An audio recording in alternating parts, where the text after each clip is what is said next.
At third base, Jeff Nelson. Well, gorgeous scene high up above the Tokyo Dome here in the world's biggest city and one of the world's great cities. We get ready for Game 2 of the MLB season, the Japan series here from Tokyo. And as the A's take the field, the Mariners coming up. They are the road team for both of these games. Here's what their lineup looks like. And Eduardo, they scored 9 runs last night on opening night, so why not keep it mostly the same? Absolutely. D. Gordon's been getting on base. We saw it yesterday. Edwin Encarnacion, he gets it going early on in the season. This is a guy that can carry a team with his bat. And they will face Marco Estrada, who's been around for a long time, 12 major league seasons, or at least parts of them, making his Oakland debut here tonight. And Estrada's first pitch of the season to D. Gordon. Missed high with our home plate umpire Bill Welke behind the plate tonight.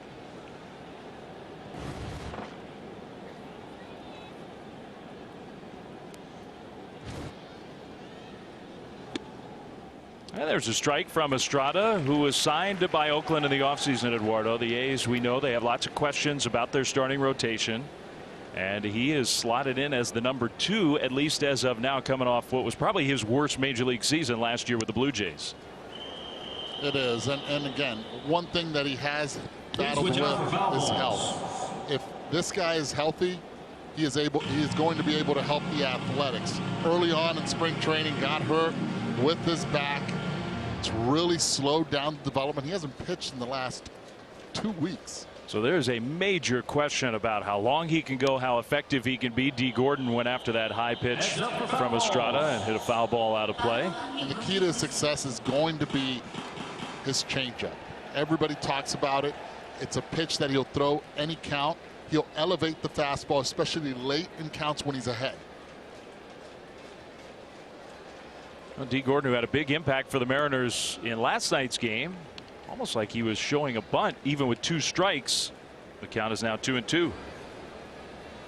Well, we don't want to make too much about it, Eduardo, because it's game 2 of 162. We're very early, but the A's are clearly a contender for the division for a World Series. Gordon goes down swinging. I think that was the Marco Estrada changeup.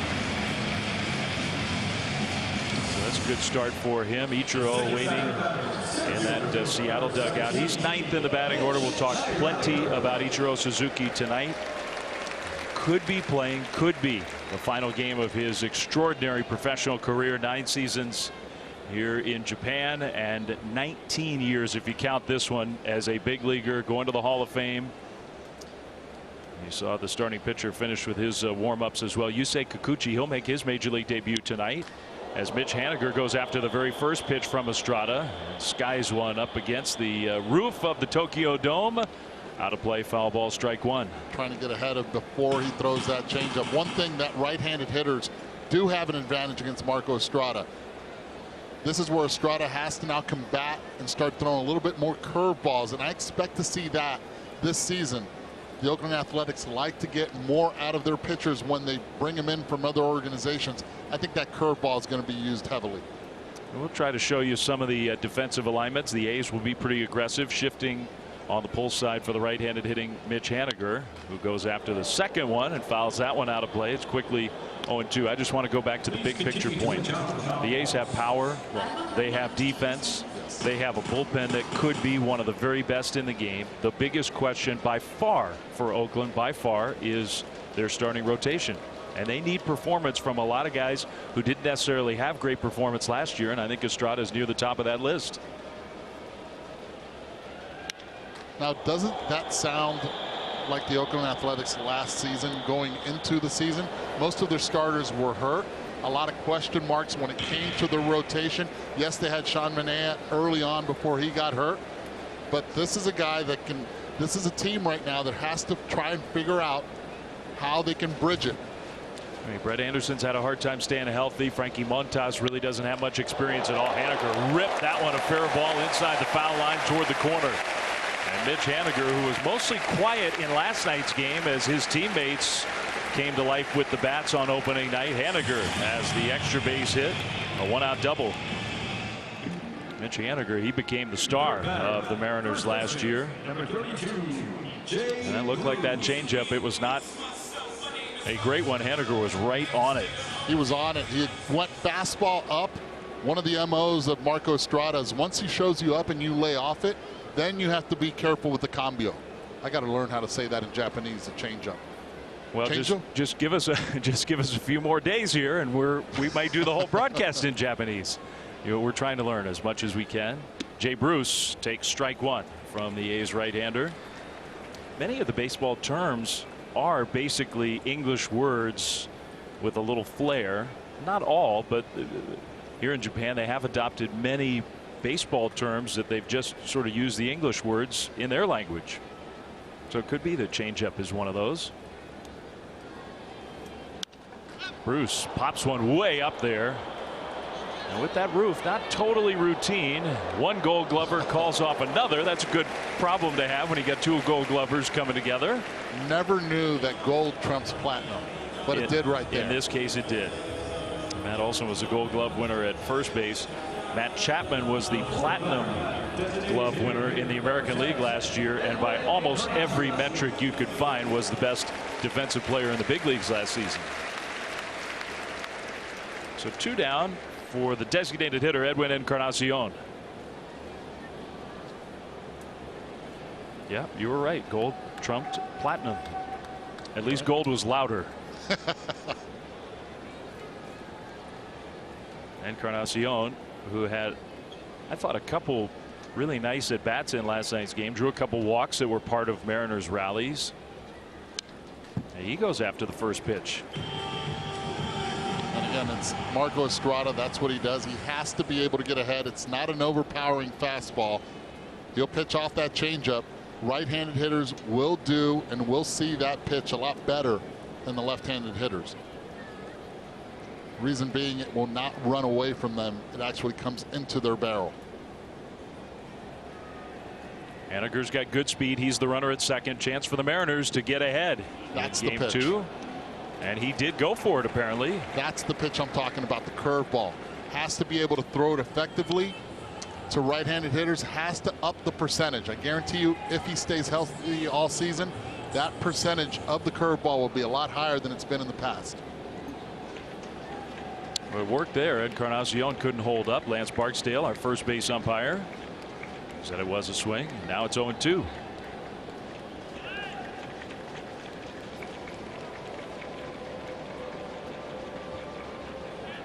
We had 16 runs in last night's game.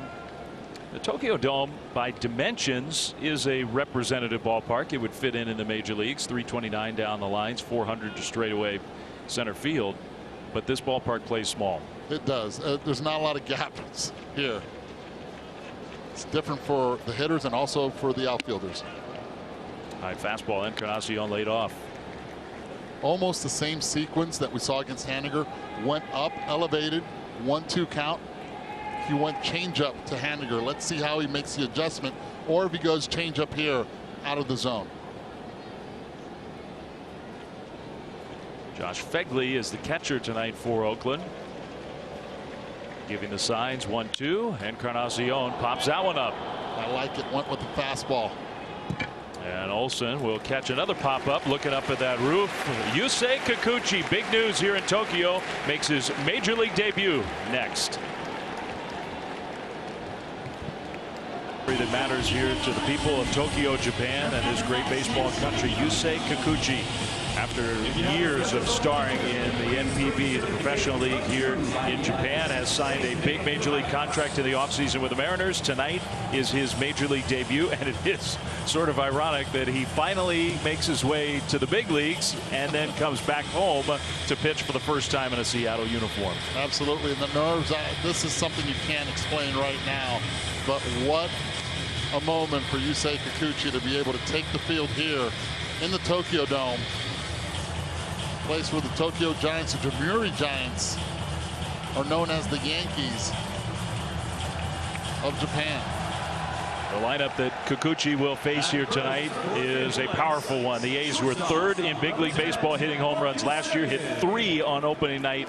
Last night showed off a lot of that power. Marcus Semien, Matt Chapman, Stephen Piscotty, Chris Davis, who had a home run on opening day for the 4th straight year. He has already set an Oakland and an A's franchise record for most opening day home runs. Guess how many opening days he's played with the A's franchise? That'd be 4, and he's got 4 of them.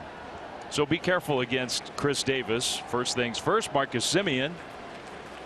And the first pitch of his big league career is strike 1 from Kikuchi.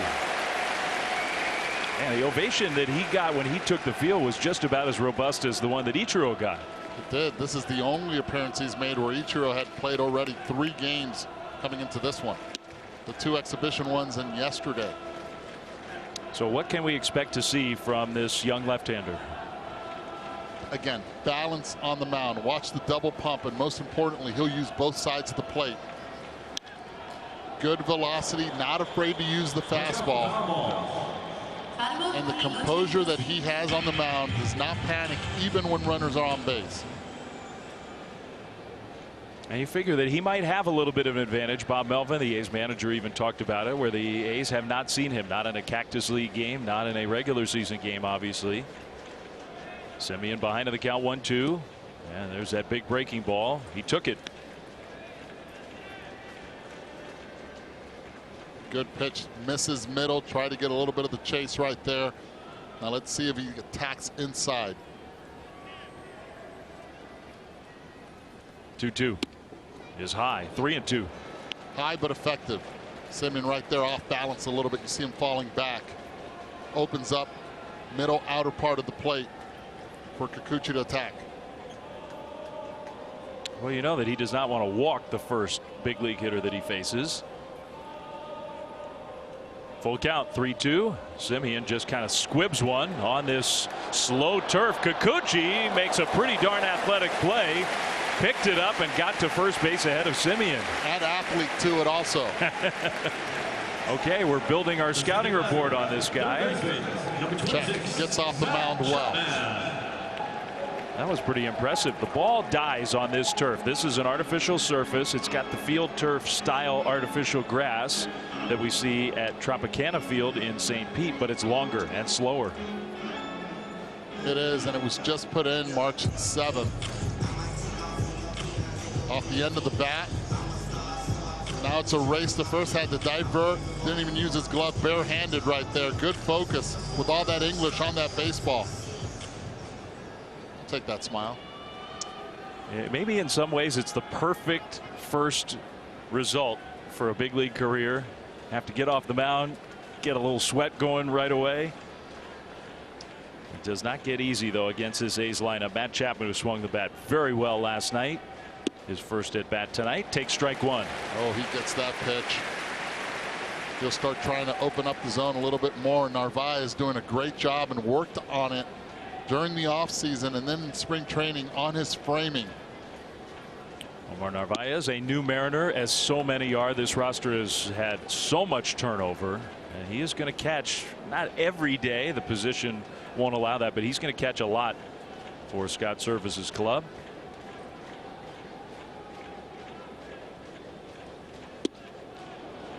He got the call there. It's 1-2. Well, we saw what he did with Semien. He pitched inside. Here so far has gone away with Chapman.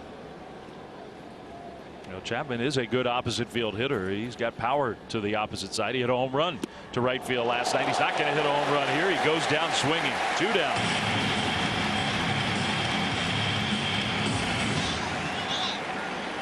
Impressive. Pitch. Real. This one out of the zone appears to be right there. A strike, and then too late for Chapman to make the adjustment. Little slider to go in the dirt. Narvaez switches baseball with the home plate umpire, Bill Welke. Just a brief moment, but a cool little shot there of Matt Chapman. You know that the A's hitters are going to come back to the dugout and share whatever they have against a guy that they have never seen before.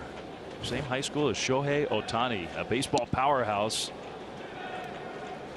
And Kikuchi, who was a star in high school, in fact, he strongly considered there has never been a player to go straight from high school here in Japan to sign in the major leagues with a major league organization. He considered it, trying to become that first guy. Decided against it, signed with Seibu, became a star here in Japan, and at 27 years old, he's made the leap. But he has dreamed about this day for a long time. Trying to find out what's more impressive. Him going to school with Otani in the same high school, or Chapman and Arenado going to the same high school and winning platinum award gloves. Yeah, it's pretty impressive. You are right. I don't believe that Kikuchi and Otani overlapped. And Chapman and Arenado did they not, for a year? For a year. I can't say I'm totally up on my Japanese high school baseball history. Check swing by Piscotty. He almost went. No swing, though, says Lance Barksdale. 2-2. This is where it gets fun now, because you haven't faced this pitcher before. Hides the ball well. You see where he brings it back almost out of his ear. Can't pick it up. Now does he go up and elevate? He's got the little hesitation, the great balance that you talked about right from the start. And hiding the ball. Every hitter who faces him, that's maybe the first thing you hear about, is how he hides the ball. 2-2. Outside. The strike zone in the Japanese leagues, by rule book, is actually a little bit wider than the major league strike zone. I would say it depends. Okay, you have more experience actually facing it. I would say it depends. Piscotty skies one, and Ichiro's going to get a chance to make a play in right field, and why not? What a debut, Yusei Kikuchi, and leaning on the all-time great Ichiro to get that third out. And Kikuchi, I think, wants to salute Ichiro. One inning in the books, no score here from Tokyo. To my left, read our billboard copy, but I decided against it because he is our guest.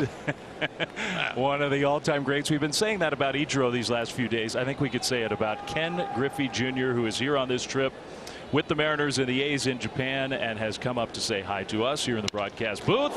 We are underway. Domingo Santana. It sounds loud in the Tokyo Dome, doesn't it? Yes, it does. I mean, that one came up pretty well short of the center field wall, but it always sounds great here. But it's supposed to.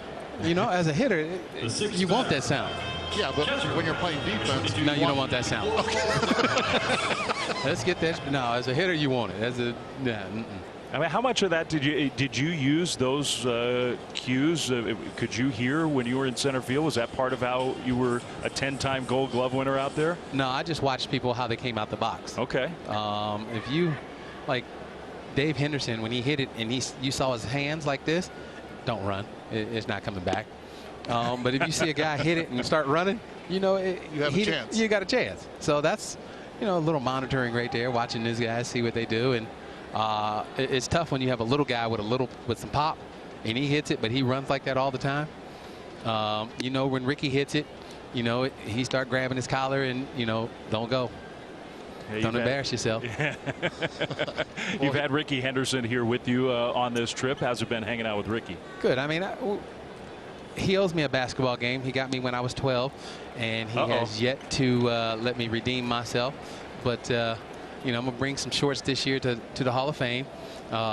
Get some A shorts and the Mariner shorts, and we're gonna go. Wait a second. Are we talking inside game or outside game here? Oh, he made it like a three-pointer, jumped in his car and drove off. When you were 12. Yes, I am still traumatized. Ken Griffey Jr. with us here from Tokyo. We could rattle off all the accolades: 630 home runs, the Hall of Fame, all the All-Stars, the MVP, and whatnot. Well, your time with the Mariners, now you're back around the Mariners a lot. You've seen this ball club. What's it been like being around this year's version of the Seattle Mariners? Well, you know, I think, you know, for us, it's just being consistent. I think, you know, just like everybody else, you have a chance if you stay healthy, stay consistent. You know, the pitching is definitely always the key in winning a championship. And like I said, if the guys can stay healthy, stay consistent, you know, we're going to surprise some people. You had your typical junior swing, which was a little bit of elevate, what do you call it? The E squared? E squared, extension elevation. Extension elevation. Now Forget about you were launch ahead angle. of your time. Yeah. No. My swing was really flat, but after getting through the zone, I was able to showcase the one-arm swing. Showcase it? Yeah.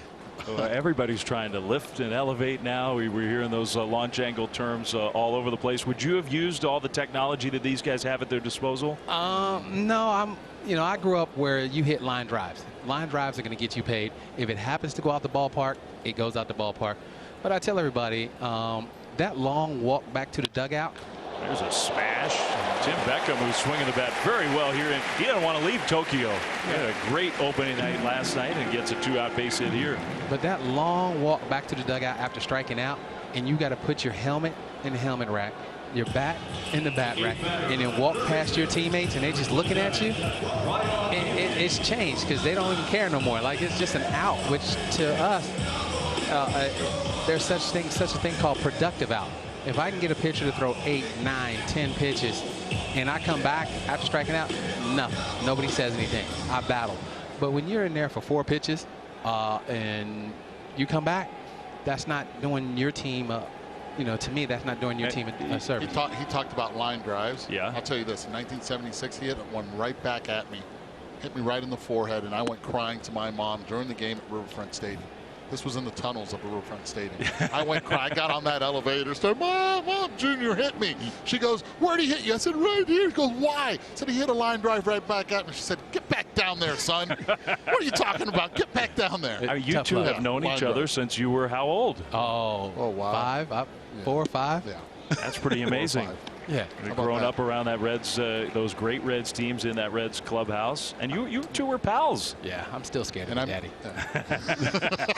Should be. I see him That's a little intimidating. Yeah, I see him at Hall of Fame. I just slide on over, give Mom a hug, look at him like, hey, how you doing? Go about my business. No, the good thing about growing up in that environment was we were only allowed in the clubhouse if the team won. If the team didn't win, we weren't allowed in the clubhouse. The good thing is they won a lot. You picked the right team to be hanging around. Right.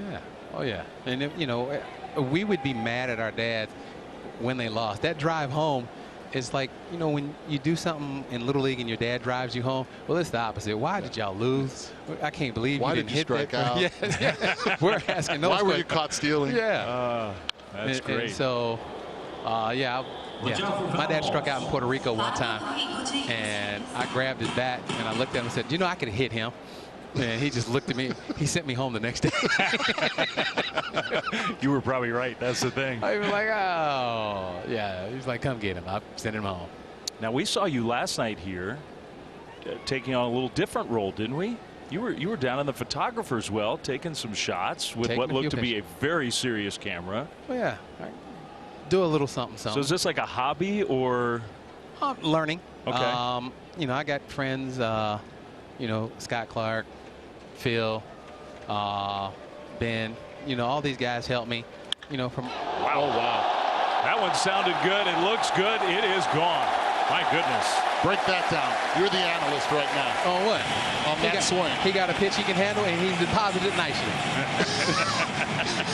Could you tell once he hit it that he knew it was gone? Did you see him move? Yeah, you wouldn't have moved out there. I can guarantee you that. Look, the left fielder's still in the same spot. So Ryan Healy goes deep, and guess who's coming up? Now, I'm curious to ask about your perspective. You were on the third base side of the dugout in the camera well. What did you see from Ichiro yesterday from your vantage point? Yeah, just a little pressing. He's here in his home country. It's opening series. Just wanting. This place is going to go crazy when he gets a hit. I think that's what everybody's been waiting on. I know we have, he has, but all it takes is one good swing to get somebody locked in. Is he get one here? Yes, he should. Okay.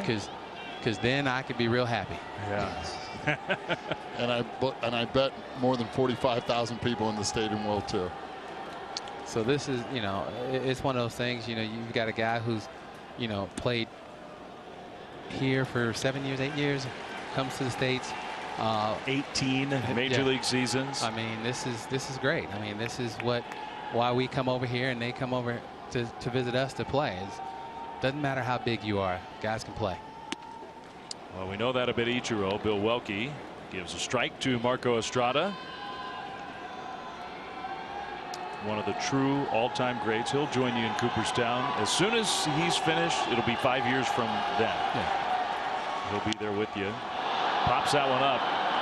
All the foul territory here at the Tokyo Dome is the enemy of Ichiro in that first at bat.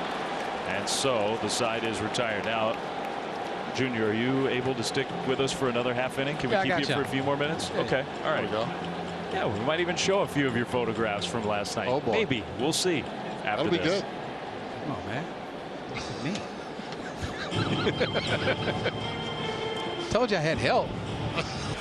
All right, back here in Tokyo, Ken Griffey Jr. is with us, and you didn't take that photo, obviously, but you're in that photo. Right. What did we just see? Well, you saw the greatest team assembled, and it's not the guys standing up; it's the guys sliding. It's us. They couldn't beat us. Did they ever beat us? I think I hit that one. Yes. Have they ever beat us? No, they never beat us. They won 2 world championships, and they never beat us. Two old pals telling stories. From the time they were 5 years old. Chris Davis and the A's coming up here in the bottom of the second. The Mariners with that 2-run home run from Ryan Healy have taken a 2-0 lead. Ken Griffey Jr. nice enough to give us another few minutes. I thought it was really cool, you know, growing up in that generation and in that atmosphere in Cincinnati. 5 of us won in the first round. 12 of us signed professionally. I thought, you know, and it's in the environment that was created. 5 of you, like 5 of us kids from that team. Yes. Wow. And I thought, you know, that's the cool part about it. You had Lee May Jr. that had passed through there. Again, Brian McRae, also Jr., which went 1-1. Myself, and it just continued to produce player after player, and the unity was great.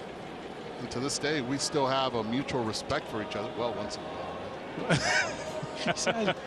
Hey, how about that one? There we go. Ooh, look at that hair. Oh, I know. See, it's good hair right there, huh? Ooh, what happened? Windy day. No, I'm talking about now. What happened now? Yeah. It got great. I think you should grow it back. I think you should come back. Next year, you should have that. Now, that would be an entrance on opening day. I'm about a lot of things, and that's not one of them. Yusei Kikuchi, one of the new Mariners. Been a lot of turnover on this team. Kikuchi with a terrific first impression. What are your thoughts on what have you had a chance to watch him during spring training at all, or is this your first chance to see him in person? This is my first chance. I'm like everybody else, you know. Couldn't wait for him to get out there. The anticipation from, you know, being the second day starter. You know, things that you've heard about him and read and got a chance to look at some video. So this has been good. He seems like a very confident young man, the way he's carried himself these last few days with all the attention, the camera flashes. For a guy who maybe isn't, he's used to it, but maybe not quite at the level of Ichiro yet. He looks real confident to me. He's a professional. Yeah. And I think that most people think that it's different from being, you know, from Japanese to American. No, he is a professional. He knows what he has to do to get his body right, his mind right, and get ready to go out there every 5th day. That is a good point. I mean, the pressure on these guys who play here, that's ball 4. Davis becomes the first base runner against Kikuchi in his very brand new major league career. But this is a guy who's been in the spotlight since the time he was probably 15 years old. Yeah, and again, one thing that Yusei's been able to do is use both sides of the plate well. He'll pitch with the off-speed pitch when he's behind in the count. He's not afraid. He's shown his athleticism already, and he's not afraid right there to go after guys. We saw him against Chris Davis, attack him, 3-1 fastball. You missed it? Okay, now I'm going off speed. You had your chance. That's all you get. Here's Chad Pinder of Oakland. Kikuchi misses high, ball 1. Now, am I right? You were still a very young major leaguer, were you not, when you first came to Japan to play with one of those all-star teams? I was 20. 20 years old. 20 years old. I don't know. Maybe it's just me, but I have seen you these last few days with so many folks, smile on your face, taking pictures. I mean, it seems like you really enjoy being here. Yeah. I mean, this is a great place. Anytime you can come to the ballpark It's always good. It's on the foul. It's a place that, you know, for us is home. And you know, this is, like I said, it's opening day, opening series. You get a chance to watch two guys that were born in Japan play at home. The people here, the battle of the bands. I mean, what else do you want? What else can you ask for? I agree. We have had such a terrific time here. I'm sorry to see it come to an end, actually. I know we got to get back and get ready for the start of the full Major League season, but this has been just a great experience for all of us. And I'm glad that MLB does it. I mean, I know it's not totally easy for the players because you get out of your routine, you fly a long way, you come back, play a couple more practice games, get right back into the season. I mean, it can be a little jarring, I think, when you're trying to ease your way into the regular season, but I'm glad that Major League Baseball does it. I mean, anytime you can get some meaningful at bats, and then you have a little break where you can work on some things if you need to. If you don't, you just carry on to what you've been doing. But you know, right now, you know, the first 2 days, you know, trying to get some at bats, some timing. Boom, play yesterday and today. You get to go home, off day, work out, 2 games, boom, start of the season. I'm curious to find out, especially in today's game where now it's the norm, a lot of shifting going on. How would you have played you on a defensive standpoint when it comes to the infield? I'd have played straight away.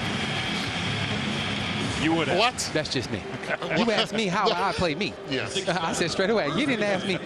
Come on now. No. Come on now. Think a shift just block a ground ball. Right. We talk about hitting line drives. Okay. What if you hit that line drive in that hole? Well, how many times do you see that 30 hopper go where the middle infielders bump each other in the base hit? And you didn't have the ability to hit a ground ball the other way. I wasn't trying to hit it on the ground. There we go. I'm trying to hit line drives. Okay. Now, don't you think your opponents, if you had hit a few ground balls, they would have been just fine with that? I just hit them out If the Junior's ballpark that going way. to do that, okay, that's one way to beat the shift. You can't put enough people in them seats. You can put 9, the bullpen, everybody spread out in the outfield. And guess what? They ain't going to be able to catch it. I'm not looking at the infielders. If There I'm goes looking the at defense. Look at the defense right now, and you hear the oohs and ahs here in Japan because they don't see a lot of the shifting. Right, There are more complete players here where they use the entire field. They hit behind the runners. A lot of hit and run going on. A lot of bunting. Not at Major League Baseball, and this is what we're used to. But Right, here in Japan, they're but not used to that. Yesterday, you know, third baseman out of position, makes a bad throw. Right. Error. You know, some of these guys have not been in that position where they're playing now. Yeah, so you it's got tough. Same deal here. You got Ryan Healy all the way over on the right, basically playing second base, like a deep second base. You can see him on the right side there. You know, it's just one of those things that happens. I mean, you know, if you're looking to hit a ground ball, you know, through the infield, no, I'm trying to hit a nice solid line drive. No matter where the defense is at. Matt Olson, very good young hitter, facing Kikuchi for the first time, takes high for ball 1. Ken Griffey Jr. is with us. All-time great Mariner, all-time great player, Hall of Famer. You were the closest to unanimous, I believe, until now we finally have a fully unanimous 100% Hall of Famer. Mariano Rivera is going in this summer. Yeah, we do. And, you know, it's one of those things that's going to happen. It was bound to happen. You know, I've known Mo. That one. Oh, wow. D. Gordon, nice play from his knees. So, not quite in time. You know, it's been, you know, you got Jeter coming up next. And so it's going to be, you know, like why do the Yankees have to have everything? Can't we just have something, you know, the rest of us? No, but you know, it's truly deserved for Mo, and so I'm excited for what he got to say. He better mention me in his speech. No, I'm just kidding. But you know, I'm excited for him. I mean, I'm excited for all the guys coming in. You know, especially Edgar, who's had to wait for so long. Yep. This is going to be great. And it is true the Yankees do have more than their fair share, it seems like. But for a franchise that has not been around for nearly as long, your Mariners have such a history of great players, superstar players. I mean, you're at the top of the list, but between Edgar and Randy John, I mean, we could go down a long list of guys. Pretty storied history. Yeah, we try. You know, we got some guys that, like to play baseball, like to get after it, and that's all you want. You want guys that have a common goal, and that's to go out there and play as hard as they can each and every day, give you 100% of what they have that day, because there's going to be days, 162 days, you ain't gonna have it all, and if you go out there and you battle, guys respect that. Tell you what, a couple years ago you did a game with Rick Sutcliffe, and I think it was John Shambi, was it, in Seattle, right? Seattle. This year I'll be there August 26th. You coming on with me? Come on. You're now. trying to I'm book putting him you on right the spot here? right now. Come on. Now. Come on. First class, or am I come find coach? I'll bring you first class. Okay, then I'm in. You heard it, Phil. We're in. That's what I'm talking about. Well, we would love to have you. That'd be great. Mariners fans, I have to think, are itching for a team to get back to the postseason, a team to be in contention. I mean, it's a great fan base up there. Oh yeah, they are wild when it comes to baseball. I mean, we've been on the back burner a couple years, but I think that over the next couple years we're going to be all right. I think that's the one thing. You need to be back in front of football and soccer. Even though I like the sports, I grew up playing baseball, so I'm a diehard baseball fan. So anytime that I can get my baseball in, I'm good. Another strikeout for Kikuchi. Is it time for you to go? Or do you want to go, or you want to stay? No, I can stay. I got one more inning at the convention center. All the whistles. That's where I was. Yeah, I know exactly what. 3,200. 2-0 Mariners with the lead as we go to inning number 3. Dave Fleming, Eduardo Perez, and Ken Griffey Jr. here from the Tokyo Dome. D. Gordon not giving us a whole lot of time to pump him up or Jr. up. He swings at the first pitch and pops up. I tell the new guys when they come and make their major league debut or first few games, take a few pitches. Let us, we want to pump you up. Tell a little something about you. Speaking of taking a pitch, did they tell you to swing at the ceremonial first pitch? Yeah, that is Japanese custom. You have to swing. Well, see, I was going to set him up. That's why I was swinging on the outside, trying to bring him on in. The next pitch, I'd have to holler at him. I love it. Mitch Haniger has turned into a heck of a player, hadn't he? Yes. I mean, he is to me, he's the star. The Mariners have a lot of talent still on this team, but he's the guy who seems to me to be at least have the potential to be the biggest star. Yeah, he's a good one. I mean, they've got some guys that are going to shock you. I mean, you got Jay who can hit. You got Edwin. You got D. You got some guys that I didn't realize Santana was that strong. Told him he was swinging the right, swinging the left, hit it to right. Yeah, he was looking to the left, and the ball went over the fence to right field. And one thing I've noticed so far, if you look at it, 7 outs have been made by the Seattle Mariners. And I think that number is going to stay at 7, don't you? That is not out. It's out of here. Mitch Haniger with his first home run of the year. 3-0 Mariners. And this ballpark is just not the right recipe for Marco Estrada, which is a fly ball hitter. Out of those 7 outs, 5 of them have been in the infield pop-ups. And no ground balls so far. The 2 home runs from no doubters. First Ryan Healy, and now Mitch Haniger. Mitch Haniger joining the party yesterday, went 0 for the night. I'm not sure that any of these hitters are going to want to leave the Tokyo Dome. And this is a good place to hit. Yes, it is. Jay Bruce, who you just mentioned, is a guy who you think has a chance to have a big year. Took a big cut to center field. Ramon Laureano under it. 2 down.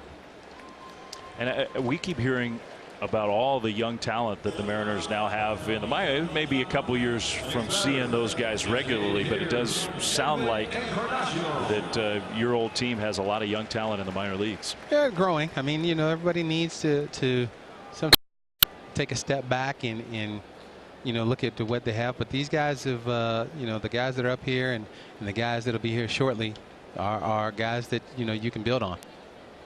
Here's Encarnacion with all of his power.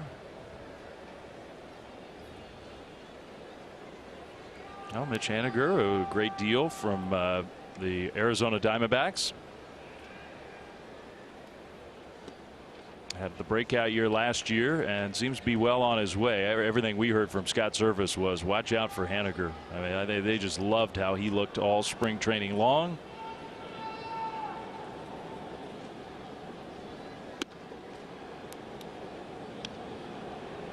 That's 3-0. Again, Estrada was able to get outs in the first inning against the right-handed hitters with the curveball. Needs to throw that a lot more. And you do kind of feel for a guy who, I mean, he made 2 starts in the Cactus League. 2. That's it. And now here he's pitching in a game that counts. Encarnacion swinging away and fouls that one out of play. Feigley wants to try to get him to throw inside, and he's missing out over the plate. Yeah. But, you know, the thing is about, you know, having a pitcher who's a fly ball pitcher, you've got to make him get him down, because he lives right at that area where you can pop the ball up, and that's what happens. Is you get the guy down, you can hit it out. You leave him up there, and you know, he's going to get those pop-ups. You know, especially here where the ball can carry. You just want to say, all right, get him down 3, 4, 5 inches, and that ball goes a long way. But if he can stay up top, you know, there's going to be a lot of pop-ups that, you know, what do you say, there's 4 right now, pop-ups? 5. You know, just let him get him down. Just make him get him down, and you can do some damage. Here's Domingo Santana, who did a lot of damage last night. An opening night grand slam, the first of his career. Guy who hit 30 home runs a couple years ago. First year in Seattle. Continues to throw that ball up. No, he's you know, belt high, which is that area where you're like, I got to get it, and he's just right above the belt. The game has been, we've talked a lot about how the game has evolved. The game has become so much about the home run ball. And the Mariners last year were below average. They were middle of the pack and a little bit below that even in terms of team home runs. This year's team looks like maybe, it's the Tokyo Dome, it's 2 games, but looks like that that ranking might climb. Yeah, but you still want to get guys on base. Yep. I think that, you know, when you can put pressure on defense and make the pitcher, you know, think about something else, you know, it makes it a little easier as a hitter. You know, when you have 1 guy on, you know, he's like, okay, you have 2 guys on, 3 guys on. Now he can't afford to make that mistake. And that's what the game is about, is trying to make the defense, put pressure on the defense. That 3-run homer that one hit well. It's going to short hop the wall. Encarnacion, not known as the fastest guy on the Mariners, will stop at third. It's a 2-out double for Domingo Santana. Yeah, but if you put pressure on the defense, you can do some work. 2-out hits, great. But guy hits a 3-run homer, the pitcher's already got, okay, there's nobody on, I can go to work now.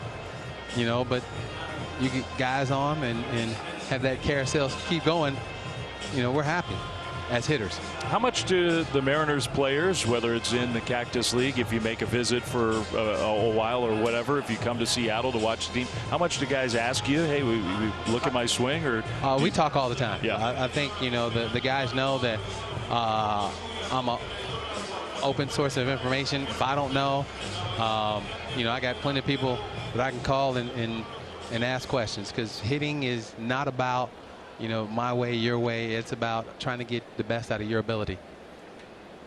A quick visit to the mound. You were a left-handed hitter. Right now, lefties have struggled against Estrada. They have not gotten a hit yet. Righties have done all the damage. What are you looking for here? He's going to throw, you know, to me, sinker, slider. I got to make him get the ball down. He's going to try to run the fastball. Just keep it belt high, you know, a little bit above the belt and stay there. I've got to get him to get the ball down where I can basically drop the head on it. Well, the trend has held up in this game. Right-handed hitters 5 for 6 against Estrada. Lefties now 0 for 7 after that pop-up. But another run and another home run. Great to have you here in Tokyo. Thanks for giving us the time. No problem. I'll see you in August. Got it. Right. I'm going to let you know my details. Major League Baseball is always live with MLB at Bat. Follow your favorite team's action with game tracking and video highlights, along with up-to-the-moment stats, standings, news, and more. Get the #1 app for live baseball. Download MLB at Bat today. Dave Fleming, Eduardo Perez. Great to have Ken Griffey Jr. with us. Thanks to him for stopping by. He has enjoyed his time here in Tokyo. He still loves his Mariners. He does. He still loves baseball. He identifies. He identifies with the Mariners, and that's really good to see. I remember when I was playing in Vancouver in AAA, and I was low on bats. What did I do? Cross the border, go to junior. He would hook me up with a big old smile, and I went back with some pretty good lumber. Ramon Laureano flips one into right center field, and he'll take it. He kind of got left out of the party last night. Ichiro cut it off before it could get into the gap, but that is the first hit given up by Yusei Kikuchi in his third inning of Major League work. Good approach right there also by Laureano, and reason being he stayed, let the ball travel, not afraid to get jammed. Yesterday he was jumping out at the baseball. Kikuchi trying to go off what he saw yesterday. Laureano making that adjustment. Laureano is such a good defensive player. He hit leadoff in last night's game and struggled. Dropped down to the 8th spot tonight. Base hit first time up. Here's the catcher Josh Fegley taking strike one. You going to do our kilometers per hour to miles per hour translation for us again tonight? Absolutely. I think that one was 146. Oh, he's touching 90. That's a good thing. That is a good thing. At times here in Japan, he would pitch in the mid-90s. We haven't seen the best pickoff move from him yet. No. He's given up a walk and now a hit. What a night for him. One of the very best pitchers in Japan these last several years, pitching for the Lions of Cebu. 4-year contract with the Mariners this offseason, and he makes his Major League debut in, of all places, Tokyo. He claims, good curveball there, he claims that when he signed with the Mariners, he did not realize that they were opening this season in Japan. It was like a week later or sometime later, and he looked at the schedule, or someone told him, and he realized that he had a chance, if he could earn that 1 or 2 spot in the rotation, a chance to pitch here for the first time as a Major League pitcher. So it wasn't the deciding factor. That one got away. One of my very favorite things about being here in Japan these last 2 nights, the way the crowd reacts to not just big moments, but little moments too. A pop-up hit particularly high, or a guy dashing from second to third on a wild pitch, or that. Or how about just the bunt D. Gordon laid yesterday, where everyone just stood. I mean, they don't stand here, but they clap as hard as they could because they realized that it was an important moment, and they value the bunt here in Japan. If you want to make fans in this ballpark, in any ballpark here in Japan, get a good bunt down. Yes. Yesterday there were a couple situations where back in the day you would bunt. 1-2 is inside. It's 2-2 to Fegley. Now we're seeing more guys swing away, and everyone would, you could hear the mumbles. Why aren't they not bunting? They should have bunted. The A's almost never do it. The A's, as much as any team in the big leagues, they do not bunt. 5 last season. 5. In how many games did they play? 163. 5 times. Still 2-2.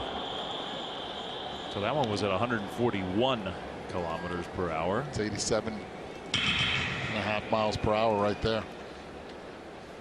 146, 147. We've seen that a couple times.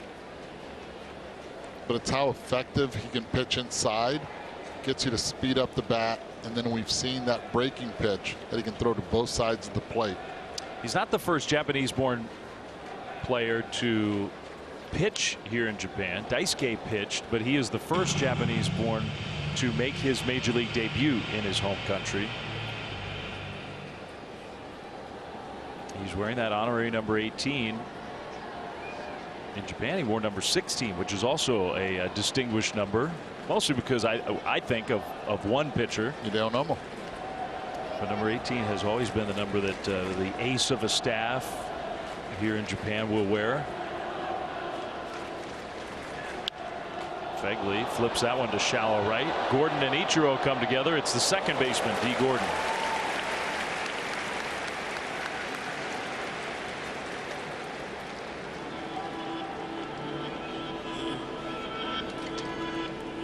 The next batter, shortstop, Marcus Semien.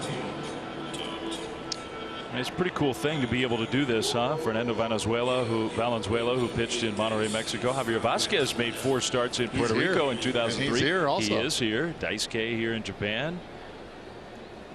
Were you there in Puerto Rico last year? For Jose Berrios, yes.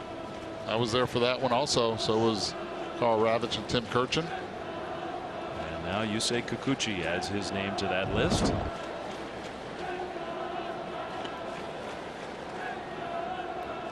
Marcus Semien hitting leadoff tonight. That one got away. So we're seeing a few little signs that the command is starting to slip for Kikuchi. Who knows? Sometimes I wonder, a guy's making a start like this with huge adrenaline, all the build up. You get through those first couple innings and maybe something changes. I want to see the adjustments in how he pitches to the same lineup now for the second time around. That's a good point. This is now the second time through, starting with this hitter. We saw the fastball away. We've seen a couple curveballs now. He hasn't been able to finish off those pitches. He's not close to what the Seattle Mariners have him for the pitch count, which is around 80 to 85 pitches.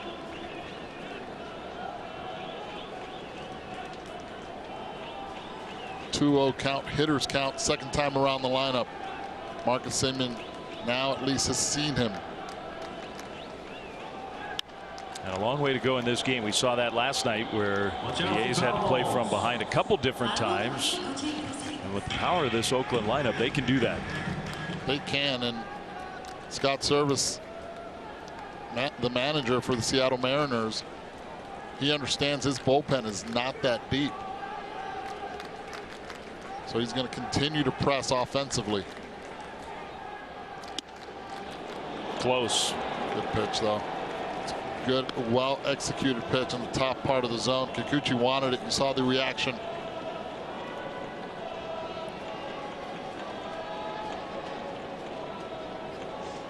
So now a good hitter's count for a good hitter, Marcus Semien, who swung the bat well last night.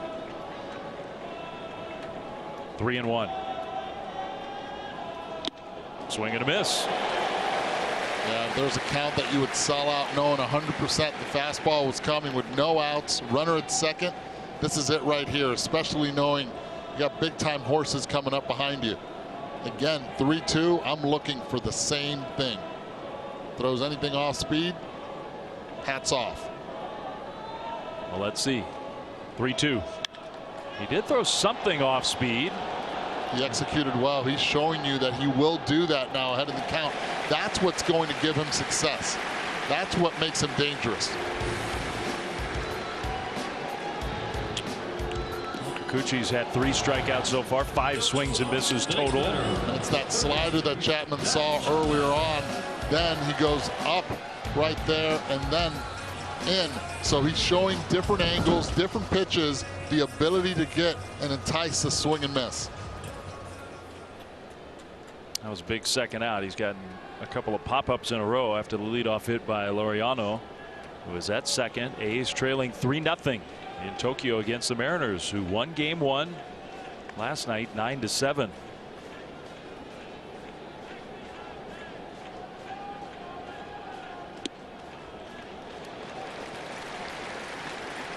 On 1.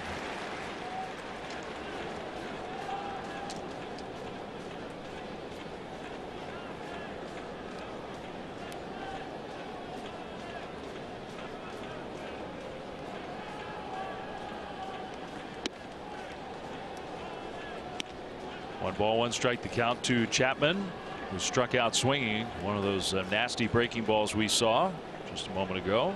His first time up.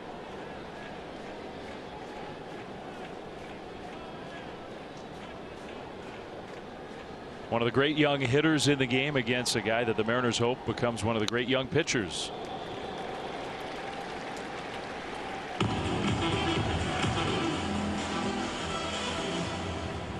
Ichiro, who is lined up to hit third, but Buster Olney, who's always up early, he's up early today and already working, has passed along to us.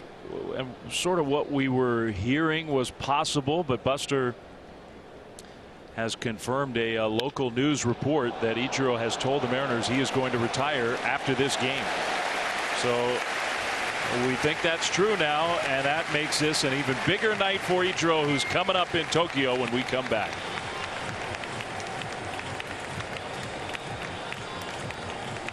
One was not just the Rookie of the Year, was the MVP, a 10-time All-Star, a 10-time Gold Glove Award winner, 200+ hits in his first 10 Major League years, the all-time single season hits record, a guy who is truly one of the all-time greats to play this game, better than 4,300 hits if you combine Japan and Major League Baseball. And we are now reporting, Buster Olney is reporting, confirming a report from here in Japan that Ichiro has told the Mariners, and he didn't tell them way in advance. It wasn't like they knew that this even coming into this series, but he has told the Mariners that he is going to retire after tonight's game, that this will be the final game that Ichiro plays as a major leaguer. And it just, to me, it paints this game and this night in a different light, and it seems so fitting. A man who is just beloved here. He is a man of routine. This is what he's done and what he's dedicated his entire life to. He is due up third against Marco Estrada in this inning. Tim Beckham is leading off and is ahead in the count, 2-1. The discipline that Ichiro has had during the season, in the off season, the training. He's 45 years old. And he looks in great shape. He really does.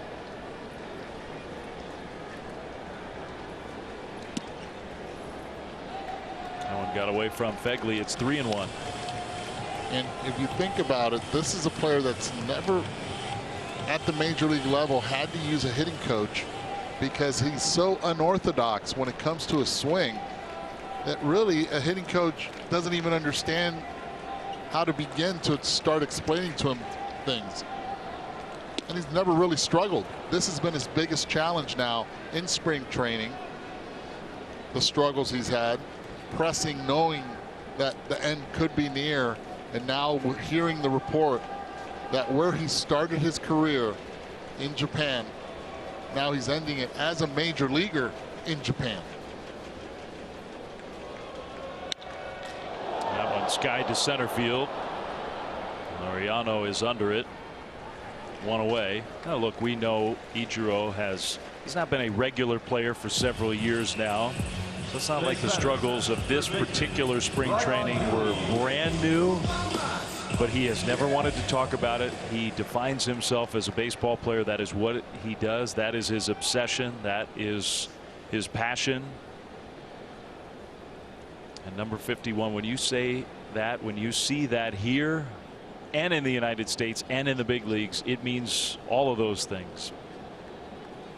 Ryan Healy, who launched a 2-run homer his first time up tonight.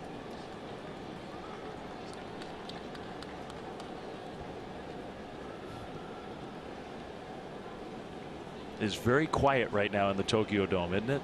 It is. Everyone's looking on deck. Sorry, Ryan. That smash knocked down by Simeon. Nice play. His throw picked out by Matt Olson. That's what Matt Olson does. All right, here we go. And they're standing now. I think people here have heard the news. The next batter, right fielder, Ichiro Suzuki. It's a different buzz. Well, we live in a time where that news can travel so quickly. They don't stand here in Japan. That's just sort of part of the etiquette of being at a game. They're standing now. Many of them are.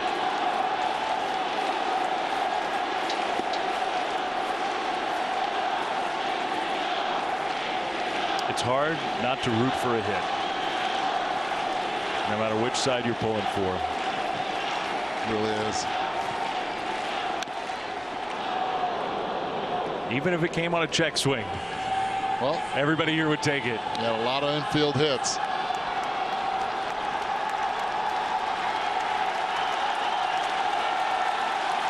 Almost literally everybody who is here trying to capture the moment.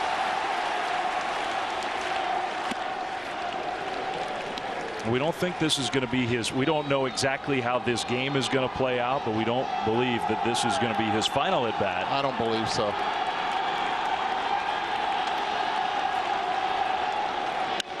He rolls one, not quite. For a moment, everybody here thought that maybe. That is the third out. We're going to see more of Ichiro on what sounds like is going to be the final night of his great career.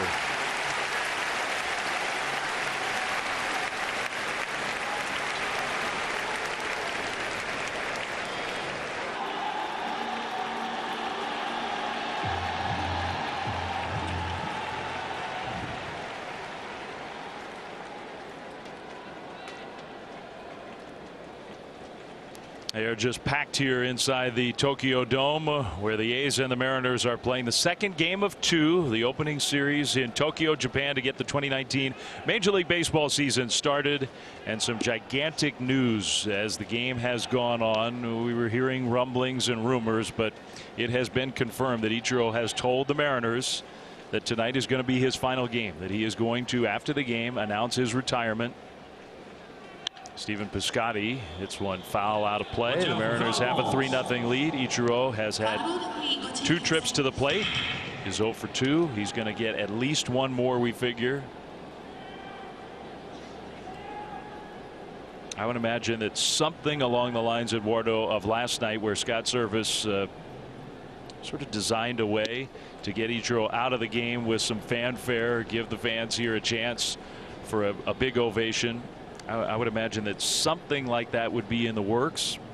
I would not be surprised if this becomes almost like a Cal Ripken type moment when he broke the record. And whether Ichiro would play along with that, or to what degree, we don't know, but everybody here would love to see something like that.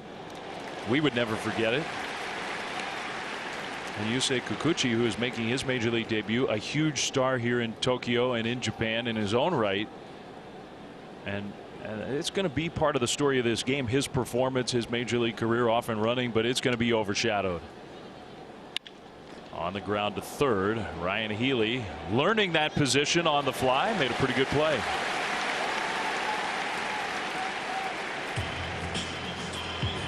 Oh, you're not ready for opening day. If you're not following MLB on social media, follow MLB on Facebook, Instagram, and Twitter.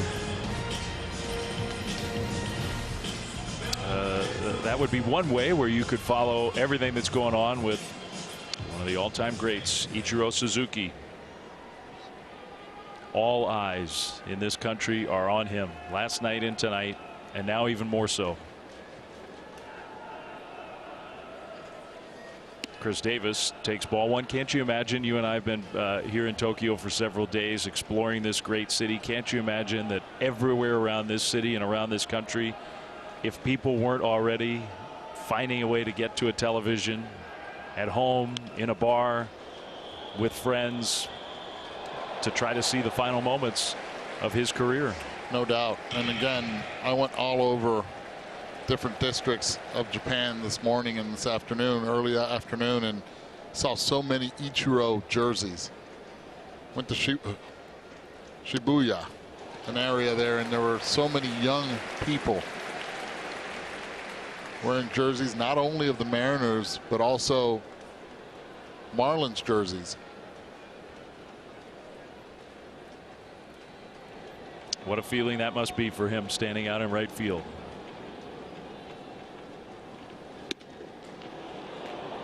2-2 to the slugging Chris Davis, who led Major League Baseball with his 48 home runs last year. Kuchi reared back on that one. He did. That one touched 150 kilometers per hour. That's okay. 93. Ooh. I think that may be the fastest fastball we've seen. Davis with a fast swing, as he always has, but popped it up. 2 down.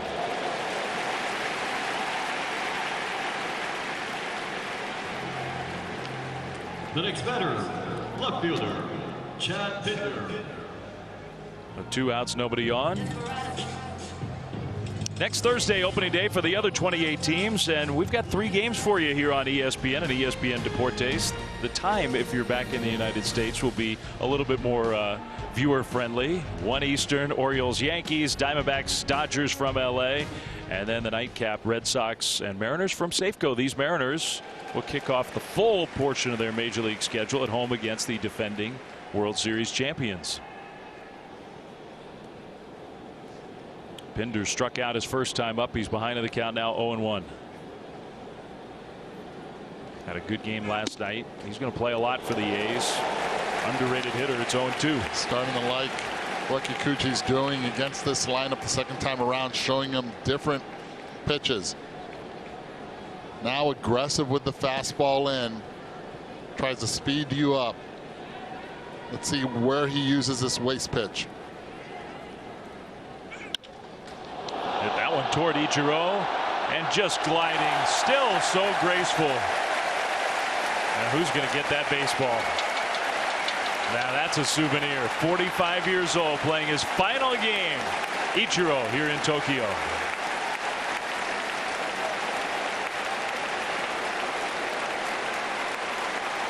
So this would make him eligible for the Hall of Fame in 2000. It would start 2020 because he played these 2 games this year. I think so. They could make an exception. They might.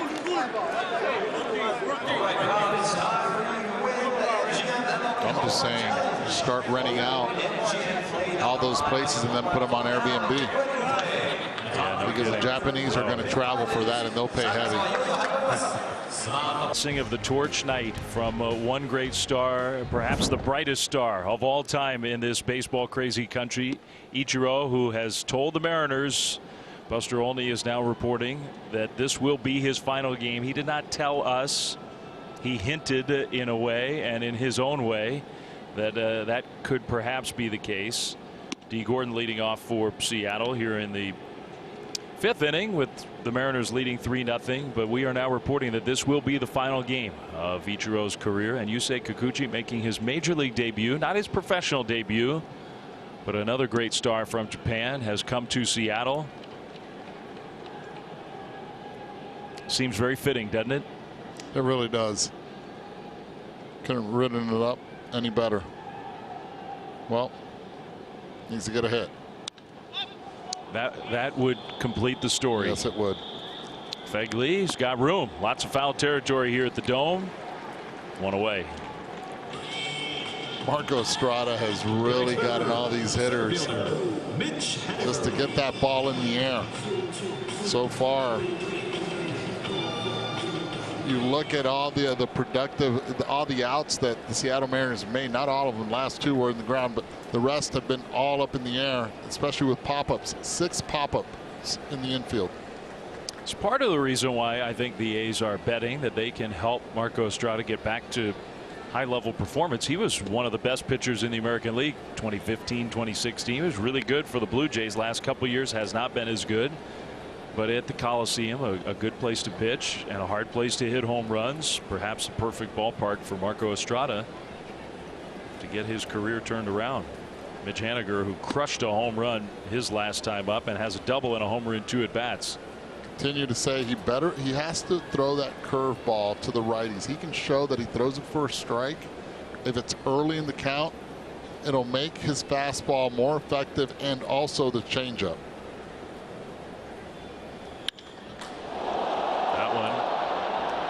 Way up in the air. Laureano with plenty of room in right center field. First time Haniger's made it out, and another fly ball.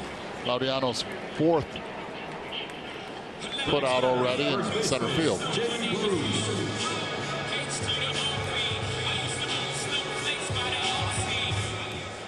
Well, watch every out-of-market regular season game live or on demand with MLB. Be here for what has turned into a very newsworthy couple of games at the Tokyo Dome. Matt Olson taking strike 1, and now the Mariners change the defense up. When Kikuchi gets ahead of the count, the shift changes a little bit, and it's even different now than it was the first time Olson was at the plate. It's 0-2. 3-0 Seattle. 27 years old. Yusei Kikuchi, a a star with the Cebu Lions. Signed in the offseason, 4-year deal with Seattle. Just about everybody in the big leagues wanted this guy. Japanese professional leagues the last couple years after Shohei Ohtani. Just hides the ball really well. Again, I've said it, he's got really good balance, strong legs, has a very good idea of what he wants to do. It's also cultural here in the Japanese league where pitchers do not shake off catchers. We've seen him do it already with Narvaez, so he's taking charge of what he wants to do on that mound. Still 0-2. Every pitch is thrown with a purpose. That one right there. Fastball up after the slider or the foul ball. Showed him up. After that, he's had the tendency now of dropping and going soft down and away or hard down and away. That target is still up. He goes Stayed back up. He did. I think that's a wasted pitch right there. First pitch served the purpose. It's possible that the end is a little closer now with that 73 pitch count. What did Scott Service tell us he thought was sort of the general area? 80-85. That one is ripped over the leaping attempt of D. Gordon. And it ends up in the glove of Ichiro. Matt Olson has himself a hit. Troy, you go up twice back to back on purpose and then throw a pitch. Take an off-speed pitch against Olson. Not really what you want. And the adjustment that the Oakland Athletics have made where yesterday they were aggressive. They swung at the first pitch 12 times because they knew exactly what Marco Gonzalez would do, try to get ahead. They wanted to see Yusei Kikuchi the first time around that way because they're going to see him a lot. Same division. Yeah, they're seeing him for the first time tonight, but that will change quickly. He will face the A's quite a bit, you assume. Jurickson Profar takes that first pitch for a strike. I would say the number one question for him from folks who follow the Japanese leagues, who scout, all the people who were anxious to get Kikuchi to Major League Baseball, the health. He has had shoulder problems, and it's not just last year where he had a few of them. Throughout his career, he has had a hard time staying fully healthy. On the ground, right through the hole. Olson stops at second. Ichiro still has an arm. And everyone here in the stadium, they were anticipating and hoping that Matt Olson would try to go to third base. Ichiro squared up. Smartly did not throw it. Olson knows better. He does. Plus he knows what the score is. Time run now with Laureano coming to the plate. Ichiro. Now we'll play a little bit more shallow with Laureano. And this immediately becomes the best scoring opportunity for the A's. First time they've had 2 runners or more on base at the same time against Kikuchi.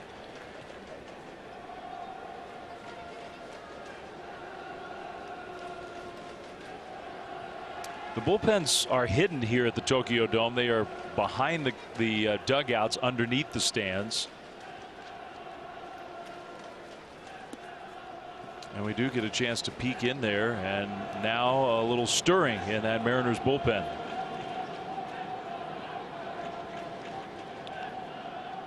So Roenis Elias is going to start to warm up. And we'll see with how much urgency. 2 on, no outs for Oakland. Well, Elias is the type of pitcher where you would rather bring him in to start an inning. Used as a starter most of the time. Managers do not feel comfortable bringing guys in like that with inherited runners on. The pitching coach is going to come out. That is Paul Davis with an interpreter alongside. And Yusei understands very well English also. He speaks it well, but want to make sure at least that you have the interpreter there. Make sure all the subtleties are there. Kikuchi's wife, we understand, is not even here in Japan. She is in Seattle helping get everything settled and ready for them to make the full-time move during the season.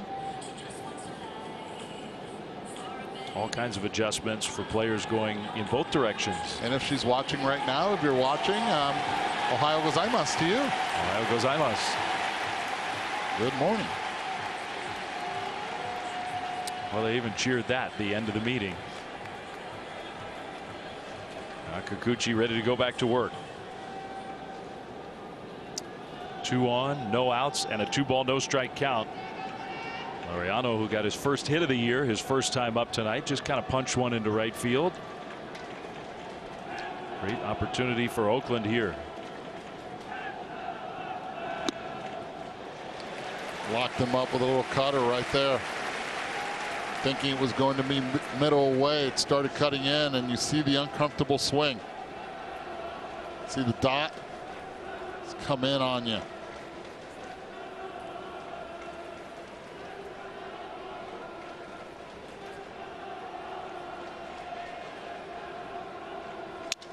That one a broken bat flare. Just the one. Beckham caught it, was ready to try to get a double play. Rofar scrambled to get back to first. Great pitch. Broken bat, second one of the night for Laureano as you see the splinters flying upon contact. That's big out. That's kind of a perfect example, that at bat, of where in the Japanese leagues almost certainly an 8th place hitter would, even down 3-0, no doubt, would have been bunting. No doubt. First time I ever played in this stadium, we were down 14-1 in the bottom of the 7th inning. Runner on first, no outs. They bunted him over. Now that would never happen in the big leagues. Foul ball off the bat of Josh Fegley. You know, speaking of your experience here in the Tokyo Dome, unusually, this is only the second time that Kikuchi has pitched in a real game, like an exhibition game one other time. But because he was in a different league than the Yomiuri Giants, they do play interleague in NPB, but it's only for a set period. It's not many games in the middle of the season, and only one time did he ever pitch in this stadium in his Japanese professional career.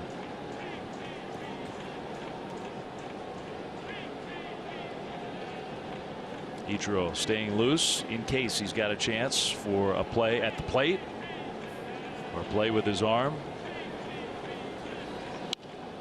Wow. Now, see, these are all the notes that other players that are watching the game also take notice. Runner in scoring position. What are the tendencies? What does Kikuchi do? So far, he's feeling comfortable pitching inside the righties in situations like that. So now, major league players, second time around when they see him, or even first time around, they could sell out more on the inside part of the plate, knowing that that's where he goes when he's in trouble. Maybe even Marcus Semien, who's waiting on deck. Maybe even Josh Fegley, who's in the batter's box. Great chance here for the A's to at least get on the board. 2 on, no outs, now 2 on, 1 out. 9th place hitter at the plate, but the top of the order is looming. Fegley toward Ichiro, who will square up and make the catch. It hits the cutoff man perfectly. Are you surprised? I'm not. No. I love the signs. You cover both bases. Absolutely. Flip it over. Again, he missed his spot. Pitch was supposed to be up and in, and it stayed away. That shows you maybe a little fatigue where he's missed location a little bit. Was able to get away with it because of the placement of the outfielder. You saw his reaction almost right as he released the pitch. He knew it was not a perfect pitch. But as has been the case throughout the many years, 28 professional years for Ichiro, hit it in his direction. As a pitcher, you're usually feeling pretty good. So now the top of the order. This is the third look at Kikuchi. who has a chance to be in line for a victory tonight in his major league debut if he could get this third out. Strike one. Simeon has not looked comfortable at all against Kikuchi.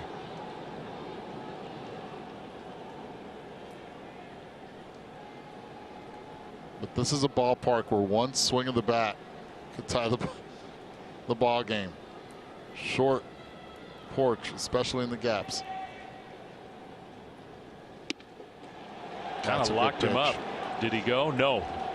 That's a good pitch right there. You said it. He locked him up.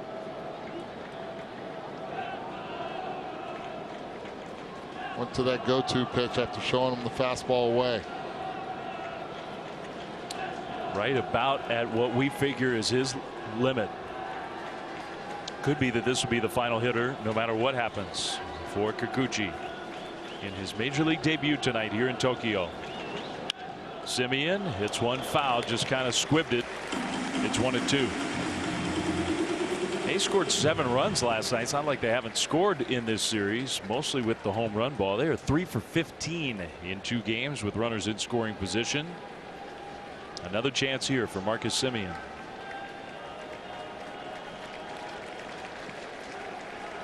If he doesn't get him here and bases are loaded, I'd still let him face Chapman. You would?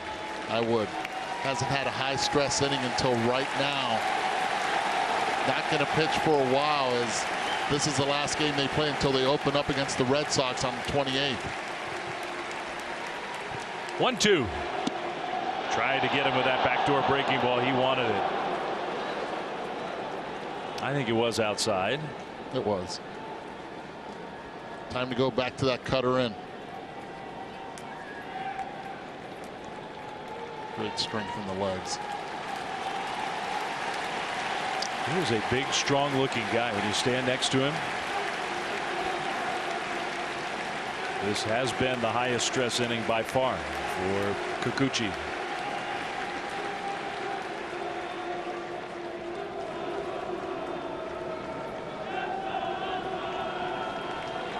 I'm looking middle in right now.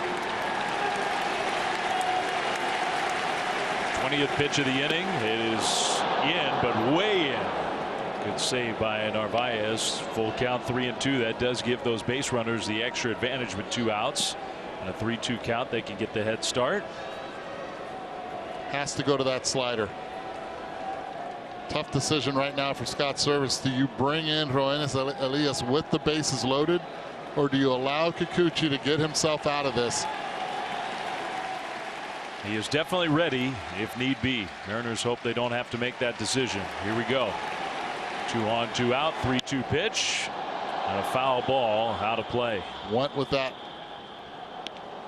slider cutter that he throws. Hey, even Scott Service and Paul, they're learning about their new pitcher. He wants to keep him in even if he walks him, but he knows where the pitch count is at 89. And now you have to look at the bigger picture. How far can you push Yusei Kikuchi?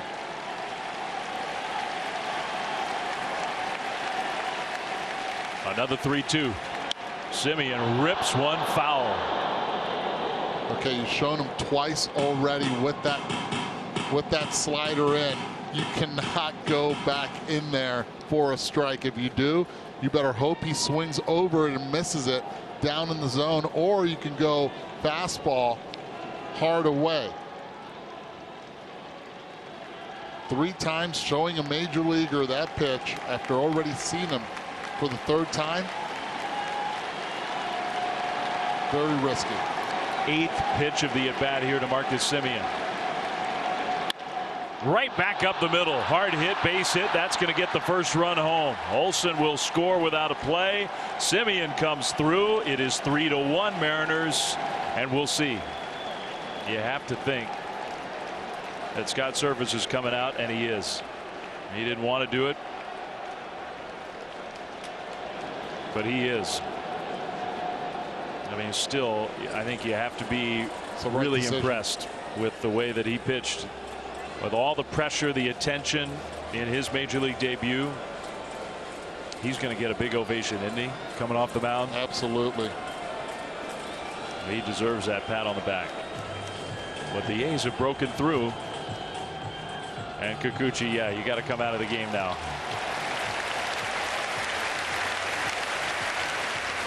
A's on the board, threatening for more. Mariners go to the bullpen. A well-deserved ovation for Kikuchi.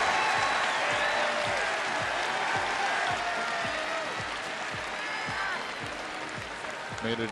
Very nice major league debut for 27-year-old left-hander Yusei Kikuchi. 4 2/3. The pitch count ultimately got him, I think, 91 pitches, and he is responsible for 2 men on base. Maybe the A's best overall hitter coming to the plate. A's are on the board, trailing 3-1. Matt Chapman against Elias, the new pitcher, another left-hander out of the Seattle bullpen, making his 2019 debut. Not afraid right there. Went with the off-speed pitch, changeup. First pitch against Chapman, gets it over. Chapman 0 for 2 against Kikuchi, and he takes that one that just misses. It's 1-1. Roenis Elias, formerly with the Red Sox. That guy's got some talent. He's had some moments as a young player coming up, even as a big leaguer. Good pitch. Roenis wanted it also.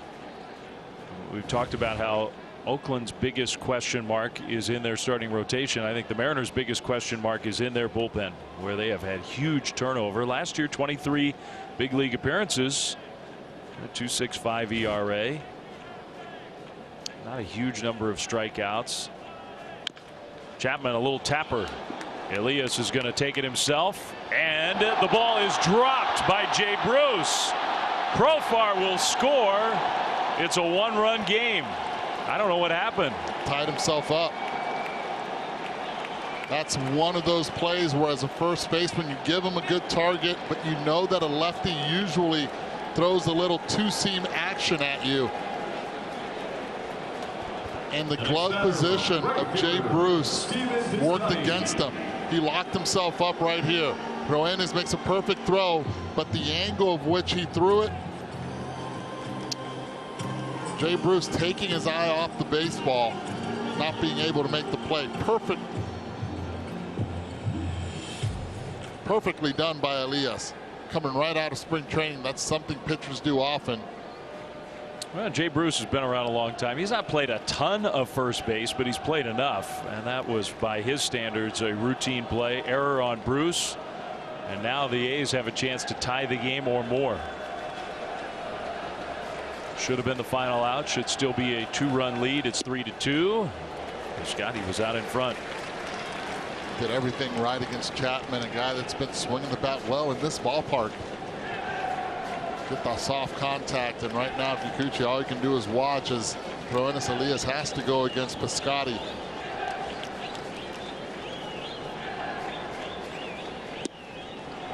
Again, Piscotty on the front foot, off balance.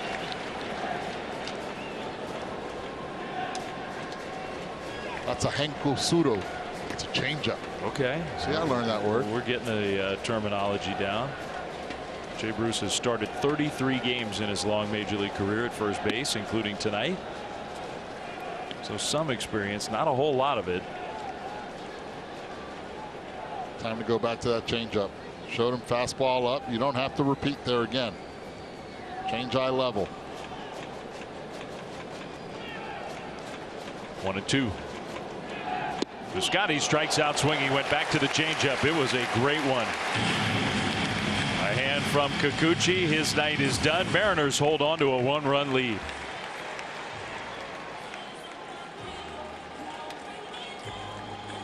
They're going to lose this game. Feels like it does. Cap off MLB's full opening week next Sunday with a couple of series finales. Cubs Rangers at 4 p.m. Eastern, and then our first Sunday night game, the defending NL East champ Braves against Bryce Harper and the Phillies, 7 Eastern, 4 Pacific. Both games on ESPN, ESPN Deportes, the ESPN app. You can watch them anywhere as we cap off that first long weekend of the Major League season, which begins March 28th. Depending on where you are, 1 week from today. Yusmeiro Petit now in the game to pitch for Oakland. The A's have made a couple of changes. As we go to the 6th, it's now a 1-run game. Yusmeiro Petit was a valuable member of the A's bullpen. Last year pitched 93 innings. That's kind of his role. He is not just a one-hitter pitcher or one-inning even pitcher. He often will soak up several innings at a time. A couple years ago, he was phenomenal for the Angels. As you see, Mark Canha now playing first base. Matt Olson out of the game. He ran the bases, and you wonder, I don't think the A's would have made that move just if everything was totally perfect. Man, was that ball hit hard. Right into the defense. Simeon throws out Encarnacion. So hopefully everything, we don't want to speculate, but with Canha in, Olson out, but who knows, maybe Bob Melvin wanted Mark Canha to at least get a little game experience coming all the way over to Tokyo, get his season started. Doesn't sound right to me, but you don't take out Matt Olson on that one. That's the one that started all the games last season for you. Hopefully he's okay, but when you're playing on turf, and remember, most of the infielders now in Major League Baseball, they're always playing on dirt more than anything. This is the only ballpark that will have turf pretty much all over, synthetic grass all over the field. Already Toronto and Tampa Bay, it's all dirt infields. Hard on your legs. If the A's give us any info, we'll pass it along. They're not obligated to do so, but we'll try to find out if there's any specificity as to why Matt Olson came out of the game. Matt Olson's status is not the big news of the night, though.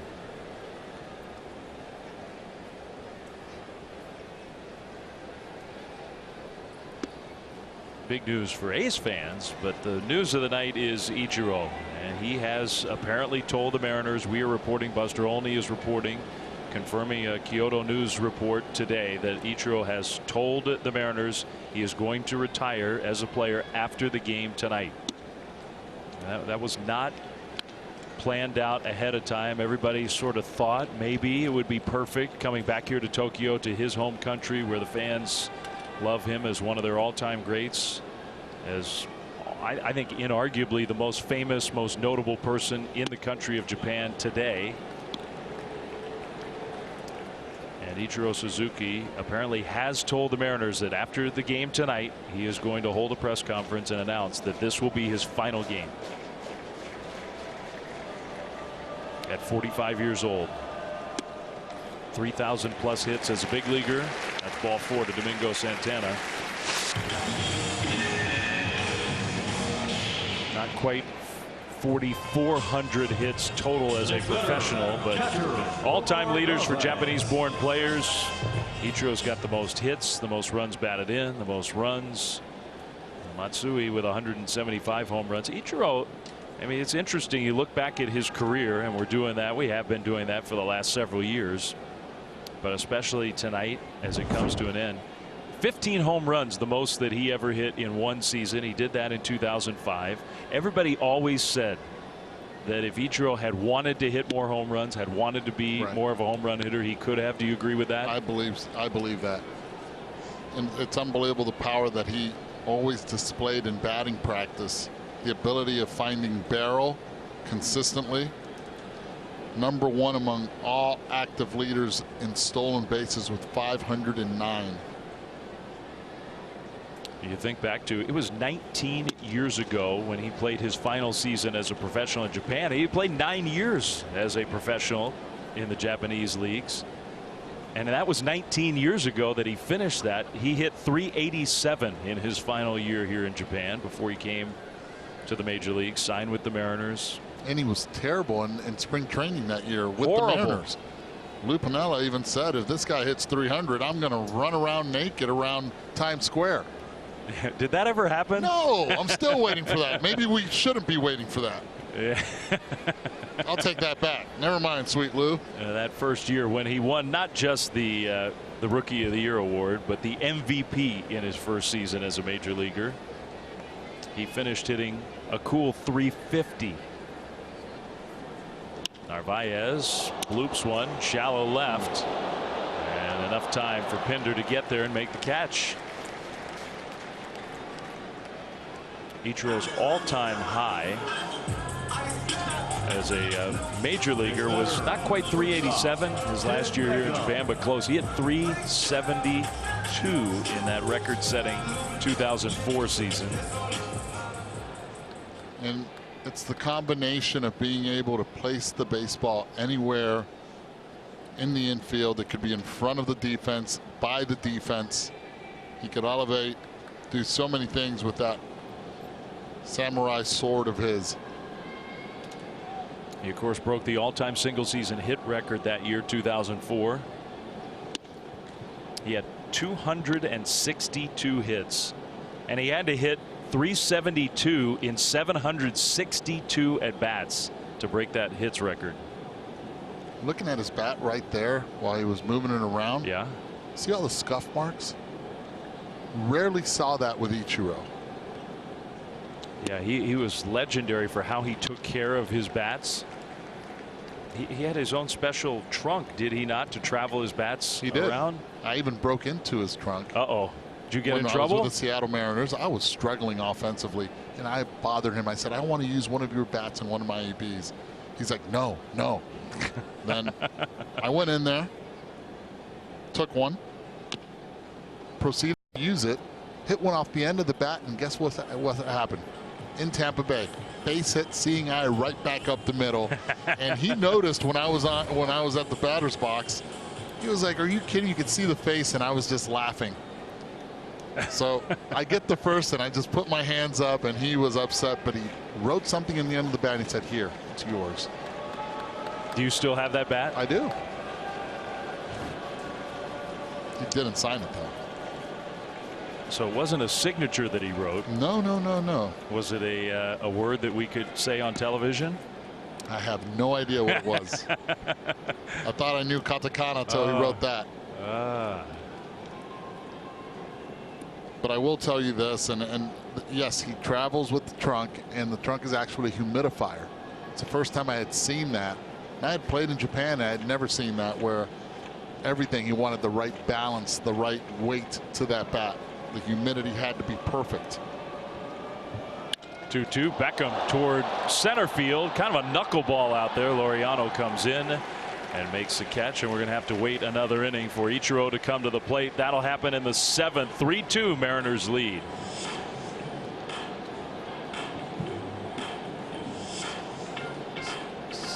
So what did he do yesterday? He had his hand right, and then he took it to bring in the light.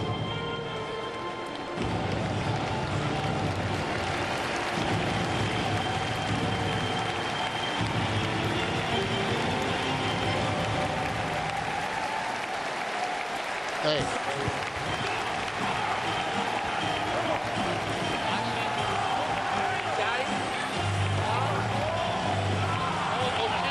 Off for Oakland here in the 6th on a night that was already mostly about Ichiro. Kikuchi, his Mariners teammate, made his major league debut tonight. Pitched well, will not get a win.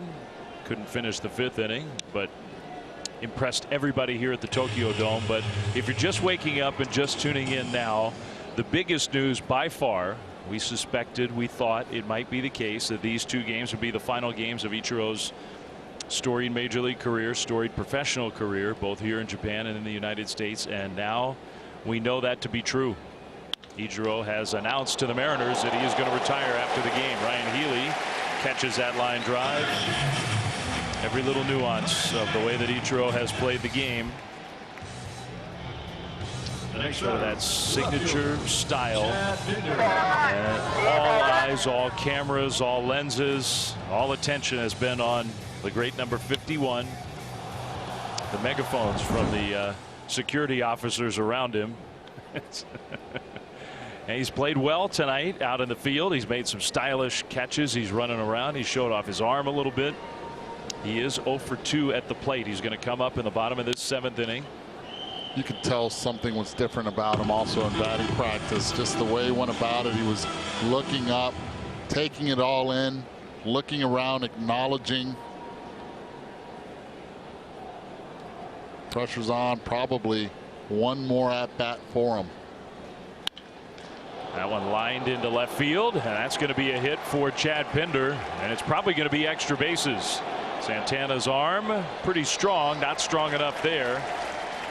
That's a one-out double. Tying run in scoring position.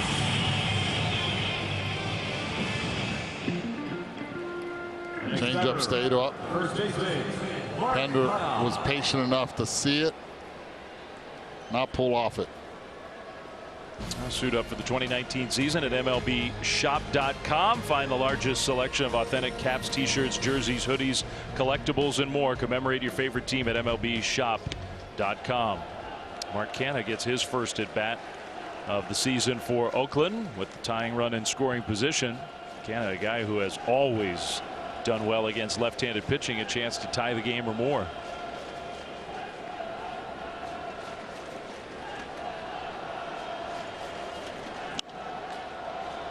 Elias featuring two pitches that can really do some damage against right-handed hitters, and that's the fastball and the changeup. Yes, he has the curveball. Yes, he'll throw it, but it'll be early in counts. Late in counts, it's all about the heater and the change. With all the attention, rightfully so, on Kikuchi, especially on Ichiro these two nights, and coming down the home stretch tonight. This game counts. This is a real major league game. We are kicking off the MLB season last night and tonight. We got a one-run ball game in the bottom of the sixth, so we're going to balance those two interests here on what will be the final night of Ichiro's major league career. You can only imagine what he's thinking about out there. I'm sure his focus is on his job at the moment, defense, but he's due up in the bottom of, or in the top of the inning, in the top of the seventh, next half inning, and I'm sure he knows it is possible that that will be the final at bat of his career.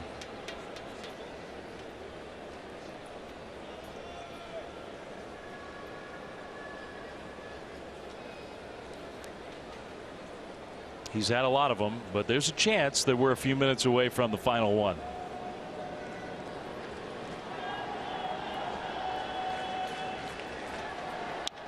Canha rolls one towards short. Not an easy play. Beckham gets it there in time. And a good pick by Jay Bruce at first, 2 down. I don't know about you, but right now I'm hoping for a base hit to right field and see Ichiro make one of those famous throws of his to home plate. With 2 outs, you know the runner's going on contact. You figure Chad Pinder would try to score. Let's see it one more time. Kyoto News was the first to report what we all had suspected and thought might be the case. Ichiro did not tell anybody. He did not tell the Mariners, even his own organization, until apparently today, sometime in the last couple days, that was his plan.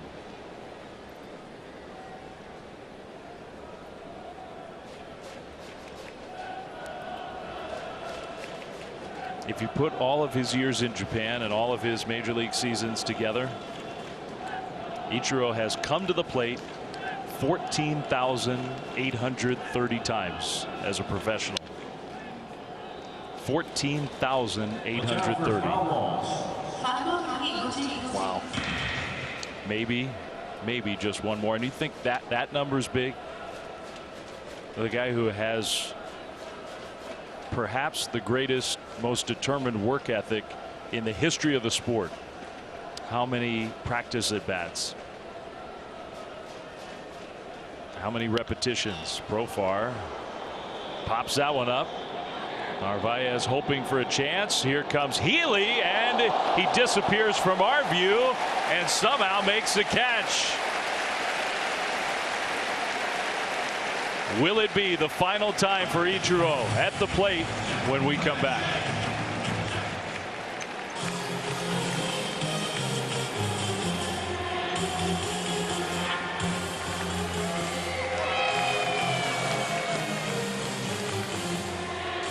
Right here in Tokyo, a long way from Seattle, a long way from Ichiro's longtime major league home, but in his home country, Ichiro has told the Mariners that tonight is the night. He is going to retire as a professional player after this game.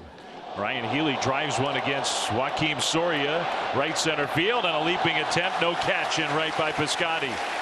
Healy at second.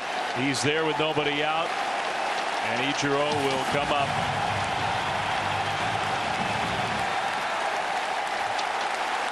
We don't know if this is going to be the final time, but everybody here thinks it may well be. Fielder, Ichiro Suzuki.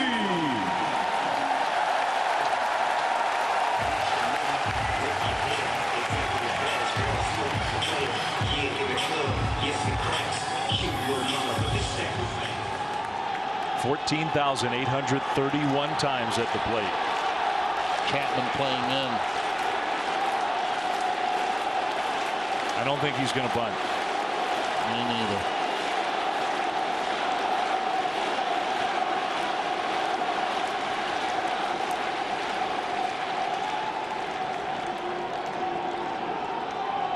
For the story to be perfect, there's one way for this to end.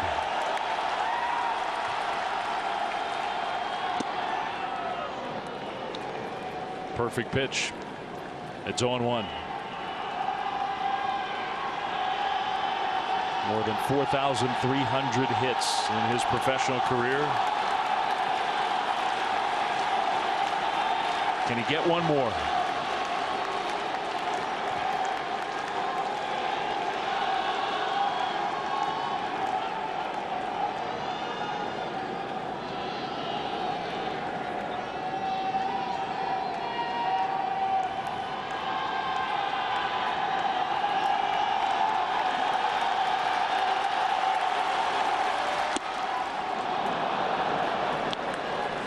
Two.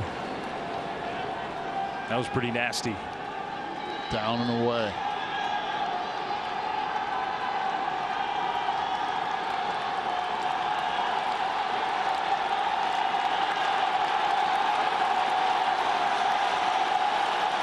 An entire country trying to make it happen. Good take.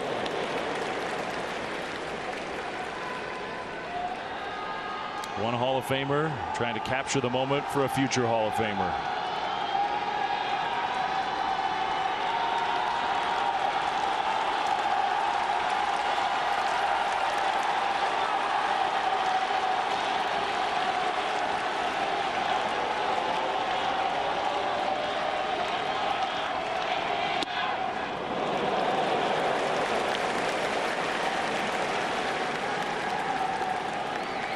Every at bat has been like this, but you can just feel in here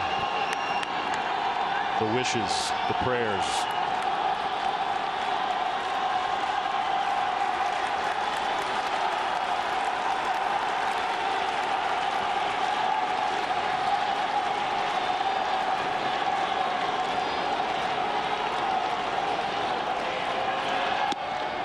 Strike three call.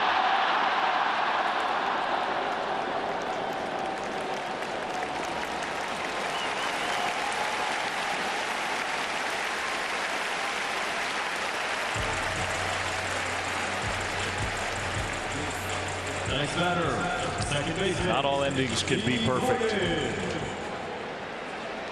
Not the way he wanted to be running up. Joaquin Soria going with the off-speed pitch there. Caught Ichiro off guard. And we don't know for sure that that is his final at bat. It's possible his spot would come up in the final two innings. The Mariners are the road team. They are guaranteed to hit in the ninth. D. Gordon does what Ichiro was hoping to do. That's like the classic Ichiro swing and a hit right there. How many times do we see that off the bat of number 51? Not in this instance, though. Kikuchi back out to watch the end of this one. Center fielder, Different Ichiro up to the plate. You look at it, being real patient on that first pitch. He sometimes was aggressive, knowing hunting the fastball. This time working counts, hitting from behind. Joaquin Soria is in the game. Look, this is not an exhibition. This isn't a practice game. This is a one-run major league game. His season debut. A's trying to stay within a run, 3-2. Mariners have first and third with only one out.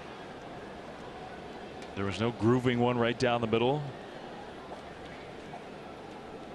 Mitch Haniger, the best overall hitter on the Mariners team. That one just dropped by Fegley. It was called a strike. It's 0-1. And you got a lot of speed at first base now. And D. Gordon, which has shown a lot of health through spring training in the first 2 games here. Very good hitter. Where last year he had that broken toe, and after that really wasn't even a shell of the player that he can be.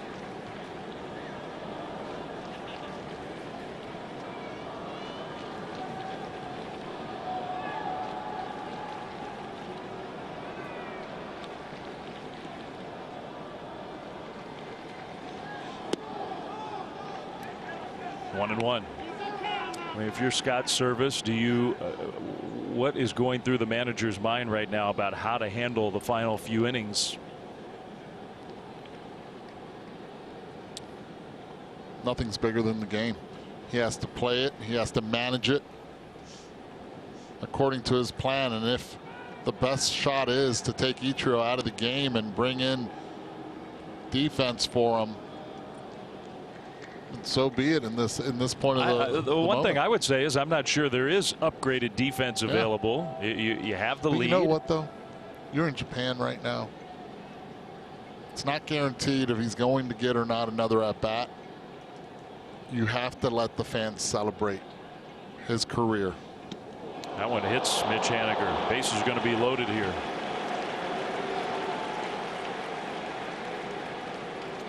Well, and that is a good point in that you as a manager, okay, you want to give the fans that moment. That was not the moment that everybody wanted. Called out on strikes and a polite applause coming back to the dugout. So if you have to engineer that by taking him out of the game when he's out on defense and give the fans a chance to give him one final giant ovation, maybe that's what he does. And I think you're right. You know, is there a better defender than him out there? Is there a better arm than him out there right now? I don't right think field? so. Bases loaded spot here for Jay Bruce. Mariners trying to pad their lead. Maybe if they do open the game up, does that take a little pressure off Scott Service if Jay Bruce comes up with a big hit here? Maybe it does. A little extra leeway if it's not a one-run game. We're going to find out. This game has turned into something much different with the news of the day. Bruce lines one into left. Pinder will make the catch. Healy tags and he'll score. So that's a sacrifice fly. Well hit ball, an extra run. It's a 4-2 ball game.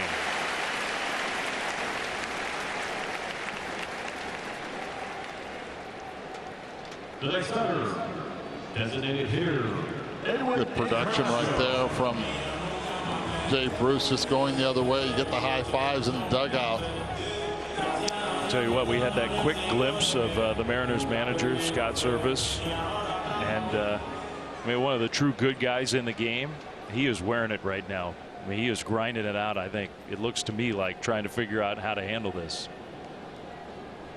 It must be hard because you're also managing a big league ball game. You're trying to win. And a legend at the same time. That's a tough one.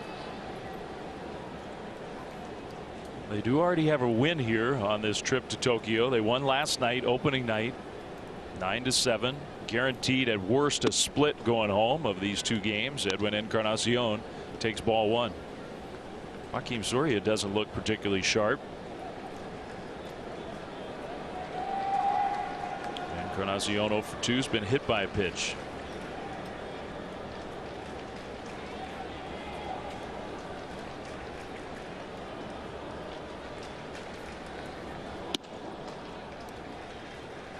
Two and 0.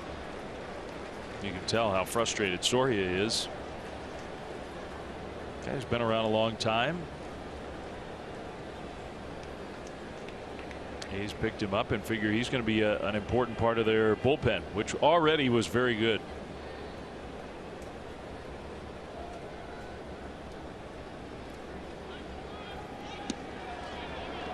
Way outside. And they called a balk. Well, he's just totally out of whack. So wipe the pitch out and advance both of the base runners with 2 down.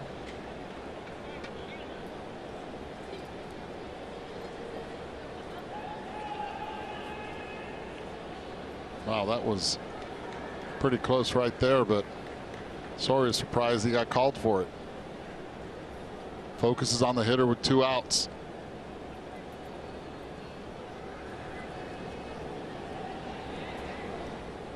He's just not comfortable in any way. Well, I wouldn't be either against Encarnacion on a 2-0 count in this bandbox right now. That is true. Bob Melvin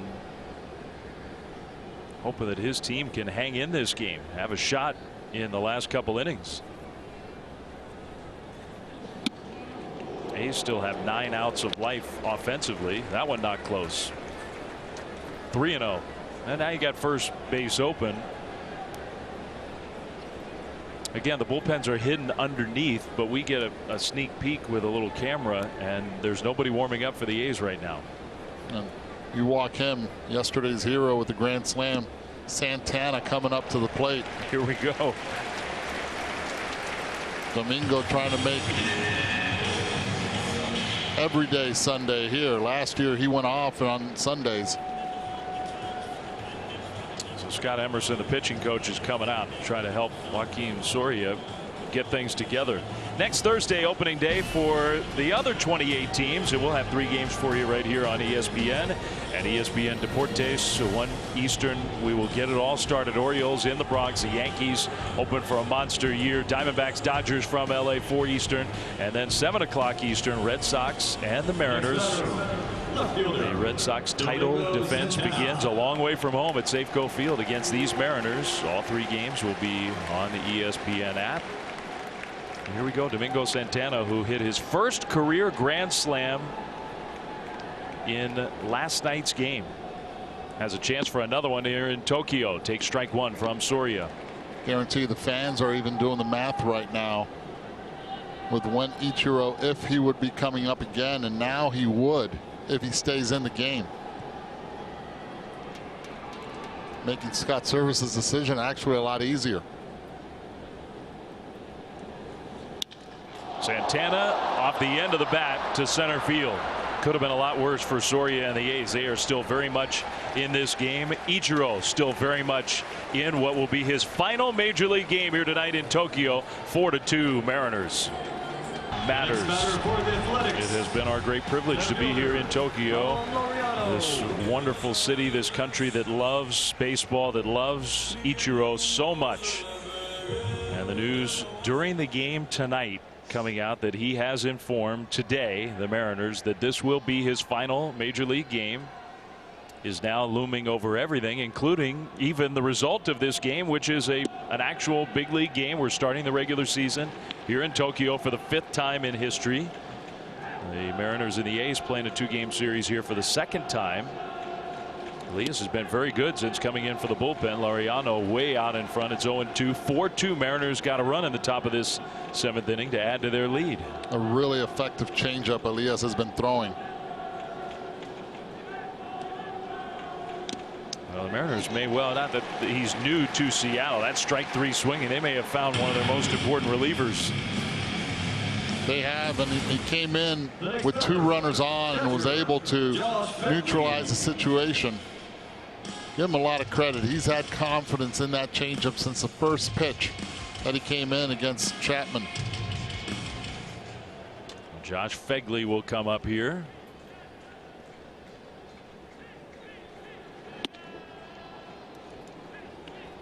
Fastball misses. Fegley 0 for 2, his season debut as a hitter in the starting lineup. Nick Hundley caught game 1. Good changeup. That is a weapon.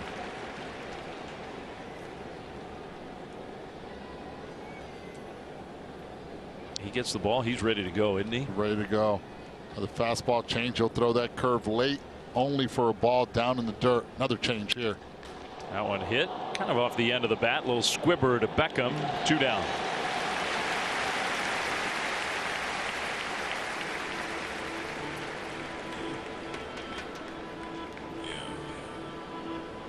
Well, we thought that maybe the final at bat of his career was coming in the top of this 7th inning. We thought, but he is staying in the game. And the fact that not only did Ichiro hit, but the Mariners got 5 more up to the plate after him in that 7th inning has guaranteed that even if they went down in order in the 8th inning, his spot would come up in the 9th inning. And you have to assume, I would think at this point, that Scott Service has decided that he's going to get one more shot. It's the right decision. It's the right decision. Cannot let him end his career in a strikeout looking. He will swing the bat this next time up. And we get to see him one more time. Marcus Semien took a big cut there. Just for the purposes of this game and the result of this game, that extra run for the Mariners huge in a home run hitter's ballpark against a home run hitting lineup. Elias gets the call on the outside. 2-2.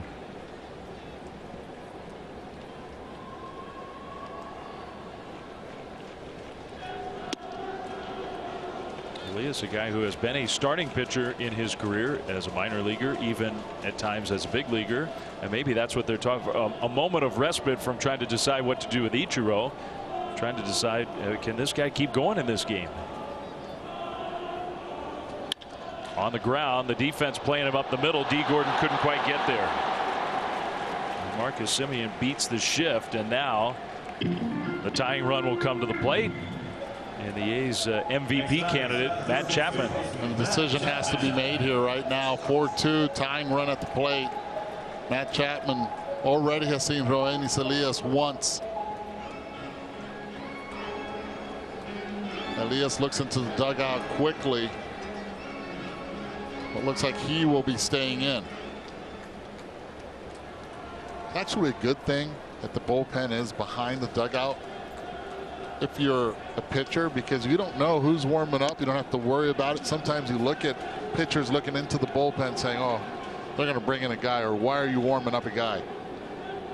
Well, and the Mariners are warming up a pitcher. I think that's Dan Altavilla, I think.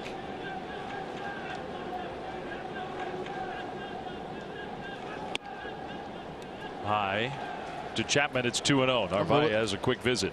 I'm surprised also in the bottom of the 7th inning right now that Altavilla is getting up. At this moment, I thought he'd already be hot. Again, you have 8 days until the next start. This was yesterday, by the way. Matt Chapman, who went up to get a fastball and hit it the opposite way for a 3-run homer. I said fastball. Maybe that one was a changeup. He can hit them all. And he's ahead in the count now, 3-0. You're down 2 runs. Do you get the green light? Down 3, you have Piscotty on deck, left on right. Right now, the way that Matt Chapman has swung the bat in this ballpark, yes, I do. Let it fly.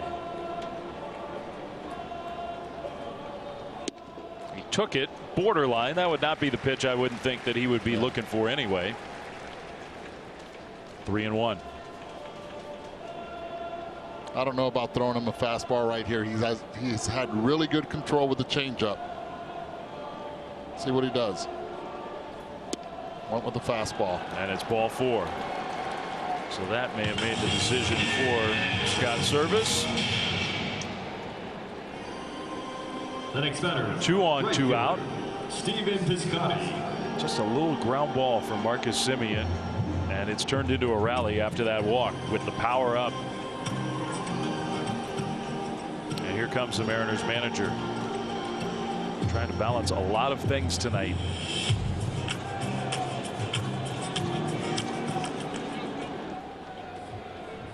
And he has made the call to the bullpen. Funny how you're at the Dome, you point to your own dugout. New pitcher coming in. We'll be back right after this.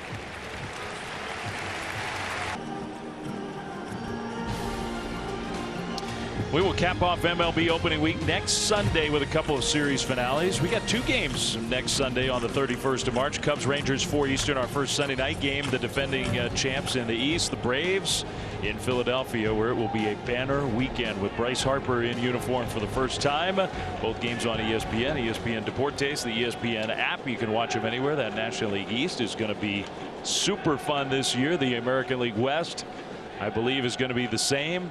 Dan Altavilla just in the game to make his season debut, and he misses with ball one to Stephen Piscotty. The A's down 2 but threatening. They've got 2 on with 2 out, and their third place hitter Stephen Piscotty at the plate against a guy who was good for the Mariners in 22 appearances last year.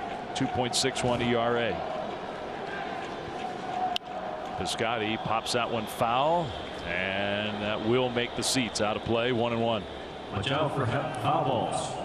Piscotty probably happy not to see a lefty in. 0 for 3 tonight against both Kikuchi and Elias. 3 home runs last night on opening night for the A's. They have not yet hit one tonight. 227 of them as a team last year. Third most. Only the Yankees and Dodgers hit more than the A's last year. Piscotty, the go-ahead run at home plate. That one way outside. Nothing Narvaez could do. That one will skip into the dugout, and that means that Semien has to stop at third.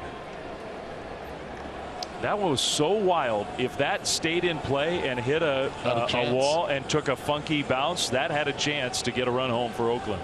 Had a chance. If it's a wild throw, an errant throw, runners get 2 bases, but off a pitch you only get 1. Narvaez just tried to backhand this one. Didn't really have an opportunity to. Hit him right off the wrist. So it's 2-1. Does he dare throw that slider again? 3-1. Ay, Papa. Big man on deck. That's why I say that. Chris Davis, 48 home runs last season, already won. 3-1 count to Piscotty. The guy who led the big leagues in home runs last year, waiting on deck. And a very good hitter at the plate. Piscotty takes ball 4. A walk has loaded the bases. This was last night. Chris Davis hit 48 of these last year. Last night got #1 in 2019. And it was loud. First pitch, off speed pitch. Chris Davis doing what he does best. Hit homers, raise that slugging percentage. Right now, bases loaded, RBIs. He knows how to do that too. A guy you could argue has the best late game numbers of any power hitter in the game. He thrives against bullpens, against hard throwers. No one better than him when it comes to slugging on pitches over 94 miles per hour. Nobody better. And Altavilla can run it up there with his fastball. He did not throw a first pitch fastball. He almost threw another wild pitch. And this is what Scott Service is nervous about for the rest of the season, is his bullpen. The inexperience, especially with inherited runners coming in like that.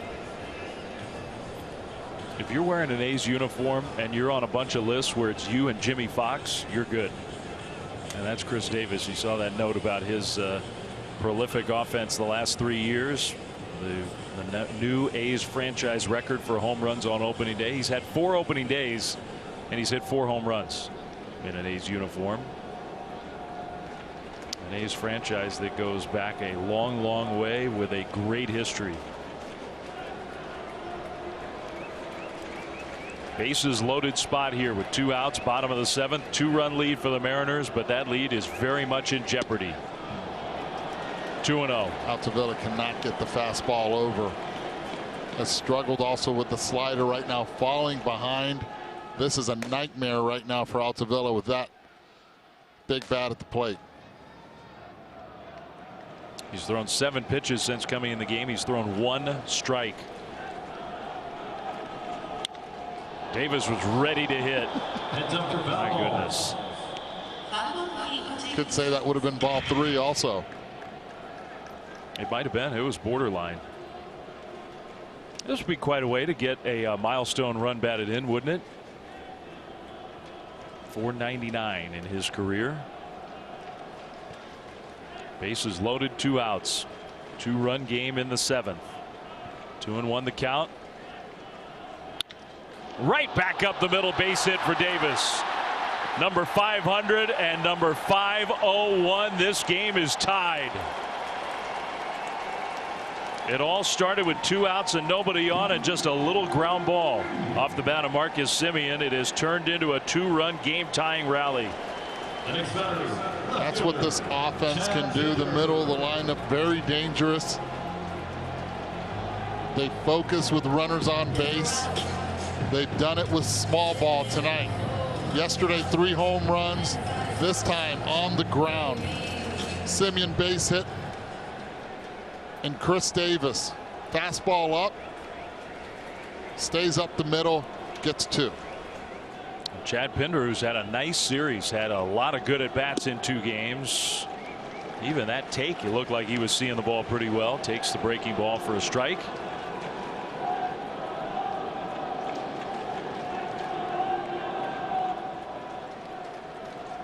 So a milestone hit for one of the game's great sluggers, Chris Davis. Go-ahead run in scoring position. Pinder a little off balance, a little out in front there. It's 0-2. Battle of the bullpens, you do not figure favors the Mariners in this matchup. No. You have a fresh Blake Trinan that you know he's going to pitch tonight, so that's 1 inning. That's the 9th. Up, tied, does not matter. He will pitch. In the dirt, Narvaez being tested. Great block right there. Whatever it takes, keep that runner from being 90 feet closer. I know the fastball command has not been great for Altavilla. He is having a wrestling match with his slider.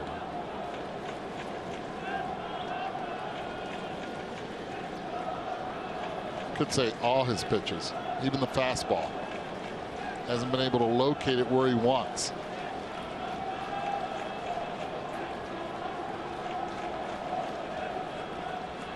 The 1-2. Very high. Good example there. Not even close. Narvaez getting a workout behind the plate. Go talk to him. Yes. Yeah, help me out, please. Breathe.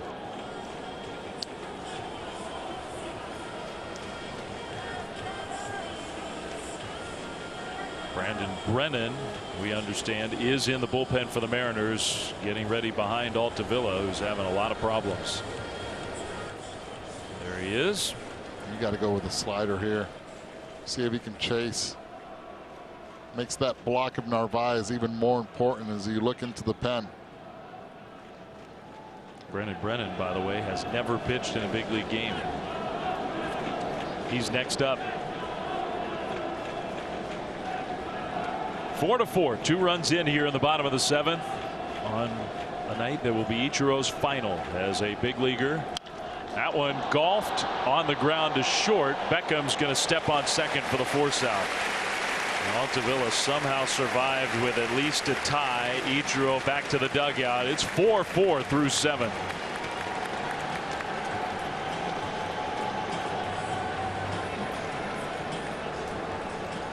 Okay, so each games on ESPN Plus all season long. Start your free trial now by downloading the app or going to ESPNplus.com. Beautiful scene here at the Tokyo Dome where the eyes of this baseball crazy country are fixed tonight. The Mariners and the A's, a treat enough that Big League Baseball has come here to Tokyo to kick off the 2019 season. But with the news that has literally been passed down as this game is being played, that Ichiro is going to announce his retirement after the game here in his home country. Omar Narvaez takes a strike from the new A's pitcher. That has cast a different kind of spell over this one. And now we've got a tie game into the 8th inning. advantage Athletics because of their pitching. And they got their big guys lined up. Trevino, who made his season debut last night. He did pitch in last night's game, and what did he do? Strike out the side. Okay, so that's pretty good. Last year he was more than pretty good. 69 appearances, 82 strikeouts in 74 innings. Those numbers were even more dominant. All-Star break thereabouts, even deeper than that. Did not finish the year on an up note, but he was a great pitcher for the A's last year. Strike 3 called, so he's 4 for 4. It's just good late action. If somebody gets on base here against Trevino, which doesn't happen all that often, but if it does happen, then Ichiro will hit here in the 8th inning. We thought that 7th inning at bat had a chance to be the final one of his major league career. He struck out looking. The Mariners had a lead, and Scott Service decided to keep him in the game. So he's going to get at least one more.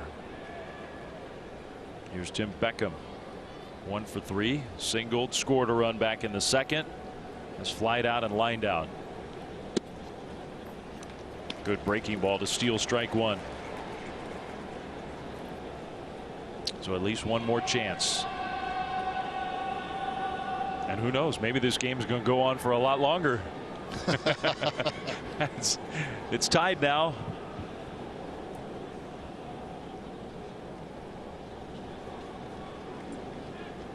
Well, there have been cases in the past where pitchers have grooved a couple pitches to star players to end their careers. I don't think it's happening tonight. It has not happened yet. Beckham drives one to right field where the ball carries so well. It is not a home run. It's still in play. Beckham's looking out there wondering. The first base umpire, Lance Barksdale, I mean, he wants the Mariners to take a look. We have replay in play, and I'm sure that they will ask, and I'm sure that we will have a review. And again, Tim Beckham has been on fire here in Japan, hitting the ball solid every time, even with the 2 outs he's made. Fastball away, goes with the pitch. Now it has to go completely over even the rails that you see there. If it hits the netting or the padding, stays in, hit the top of the padding, it'll stay as a double. Yep, good call. So I'm sure they took a quick look. And when I say I'm sure we'll have a review, I'm sure the Mariners are looking at it closely. But they did not ask the umpires to review. The call was correct. So Healy, the hitter. Mariners now have the go-ahead run back in scoring position with 1 out. And yeah, even though Healy is at the plate, all eyes here at the Tokyo Dome on the on-deck circle.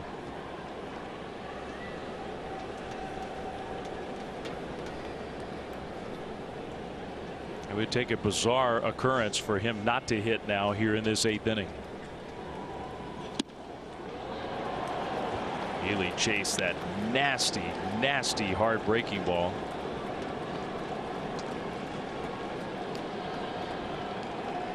Oh, 0-2.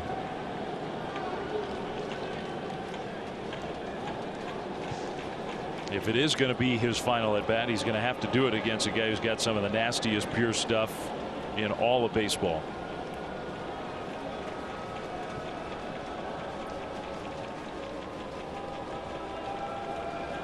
Oh, 2. A big chopper to third. Chapman will make sure that Beckham stays put, throws out Healy, and here we go.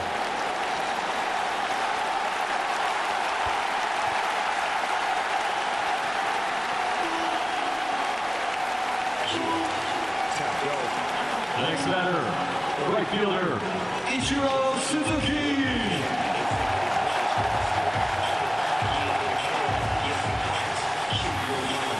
I would not be surprised if this at-bat he goes after that first pitch. He's been taking every first pitch yesterday and tonight.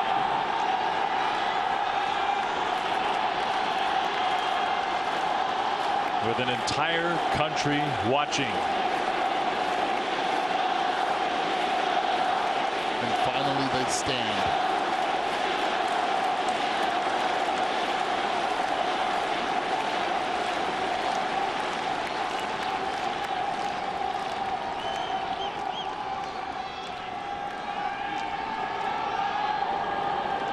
Trevino making him wait. Almost like a golf match. As soon as a pitch is coming, everyone goes silent. It's been incredible to experience these fans here at the Tokyo Dome. It's not just the fans who are riveted. Even some of the all-time greats.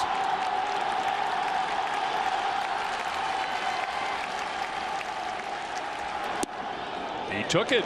Good eye. Pitch was down. I think he was ready to swing. Yes, he was.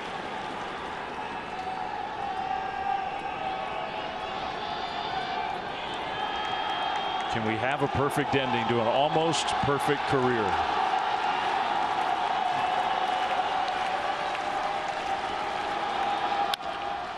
Hit that one hard, but foul. Well, he got the fastball.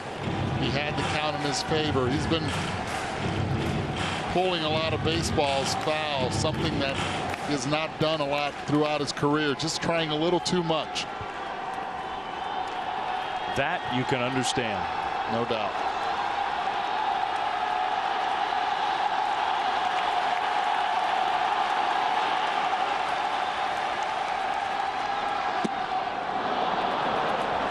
Did not get the fastball. That was filthy.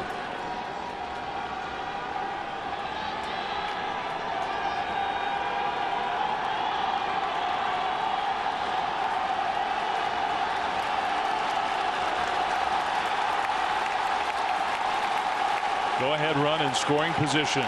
Will this be the final time? He stays alive. He did not want that to be the final pitch. Heard so many times today and yesterday fans telling him "Gambate Ichiro, gambate," which means do your best, and he responded, "Gambarimasu, I will." 4,367 hits in his professional career, and everybody here hoping for one more. Just one more. Again, pulled it foul. Saw that off-speed pitch.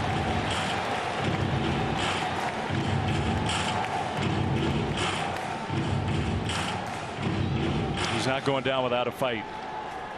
You shouldn't.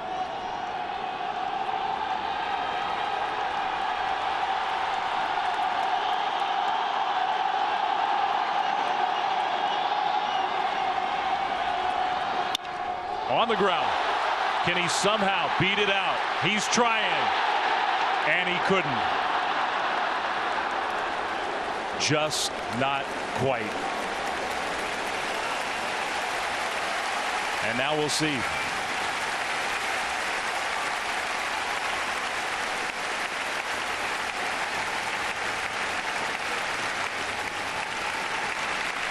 Is everybody here ready to say goodbye? We don't know how the Mariners are going to play this, but I think Scott Service is telling his team to hold back. So Ichiro's going to take his time. He may know. They want to do it properly. Get on the field, guys. Let's go. No, you stay.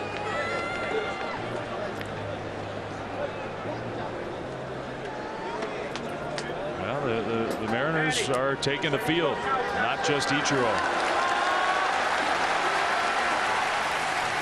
I mean, it is a tie game. Scott Service has come out, and the Mariners players are going to gather. This will be the moment.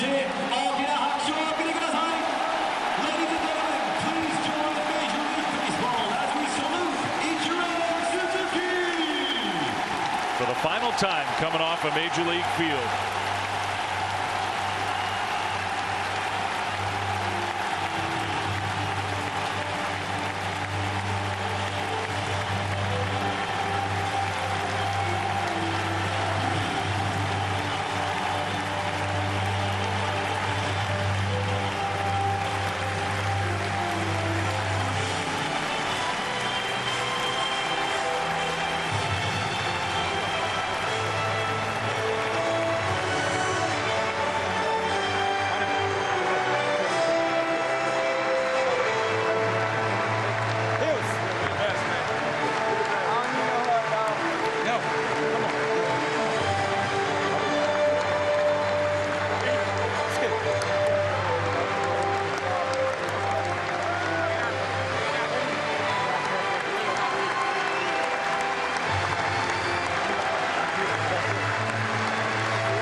Going one by one.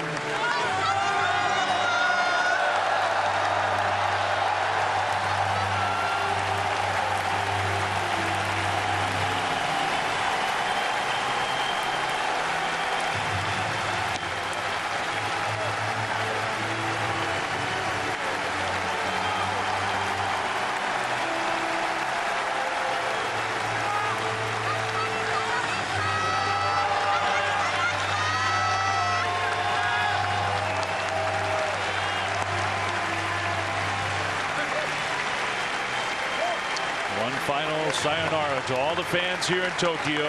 One Hall of Famer hugging another, soon to be.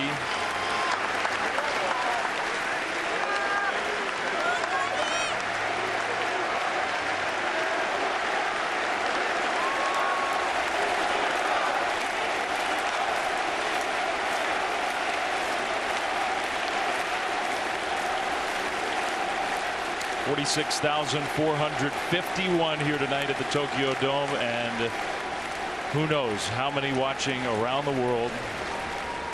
This is emotional. Wow.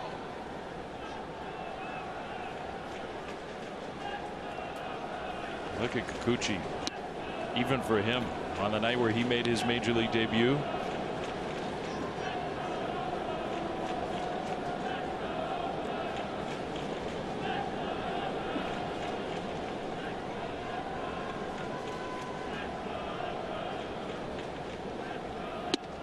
None of us will ever forget that. No.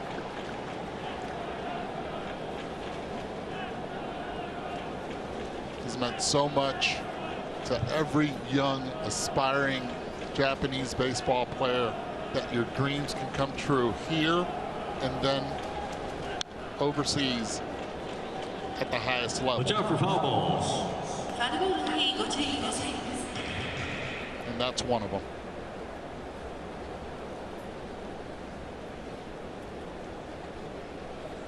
I'm sure Kikuchi is thinking, if Ichiro had not been, maybe I would not be here.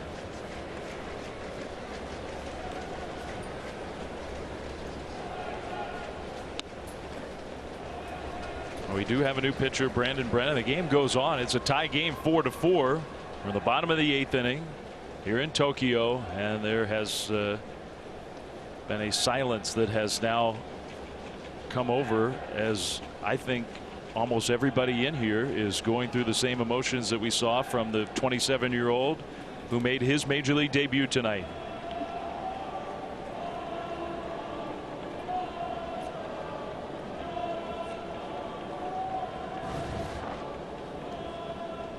So that is Brandon Brennan. This is his major league debut, so we don't want to shortchange Brandon either. What a strange circumstance to come into a big league game for the first time after climbing up through the minor leagues, and he issues a walk to the first batter that he ever faces. Yeah, and he had to warm up, and after warming up, then come in after a big emotional moment.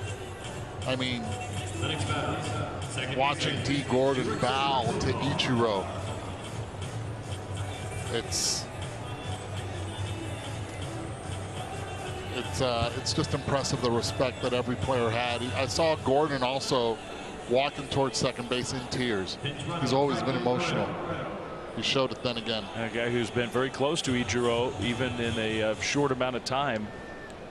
Franklin Barreto, the pinch runner, so some extra speed. That's the go-ahead run and maybe the winning run here in the bottom of the 8th with Blake Trinan getting ready, I'm sure, to come in the game. So Barreto is the pinch runner at first. Jurickson Profar is the hitter. You wonder how many teammates of Ichiro's through the years, coaches, trainers, from the time he was a little leaguer through today at 45 years old, would have given a whole lot to be in that line to give him a hug as he came off the field. No doubt. Profar lines one, but it's hanging. Santana for out number 1. And again, in Japanese culture, you don't see a lot of hugging. And The next batter. throw that out the window in this moment.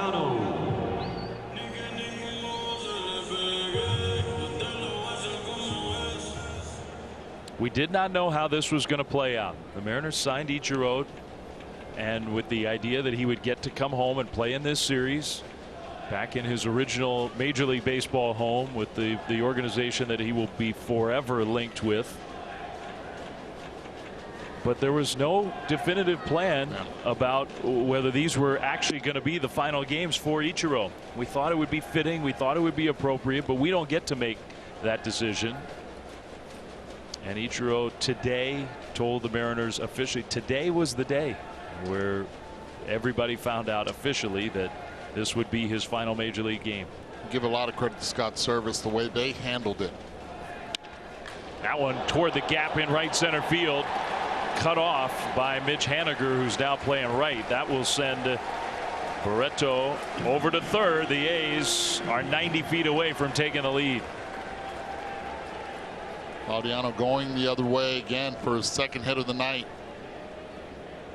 Pitch down and away, not trying to do so much. A lot more calm at the plate than he was during spring training and even yesterday.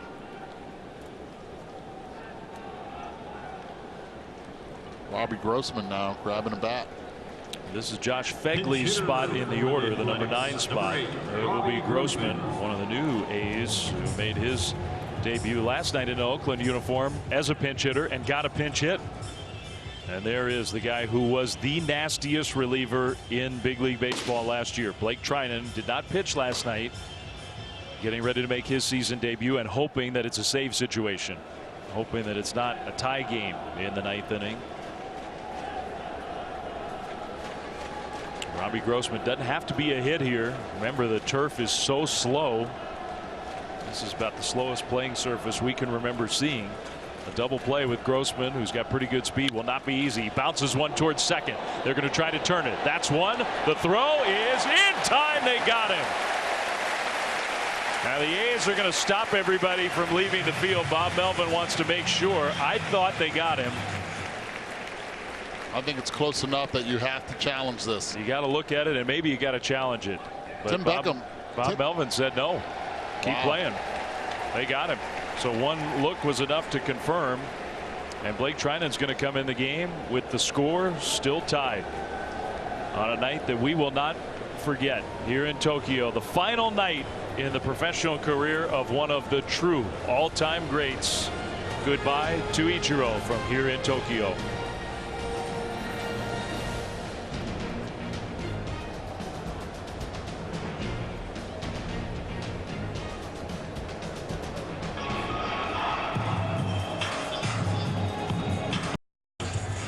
That was really cool.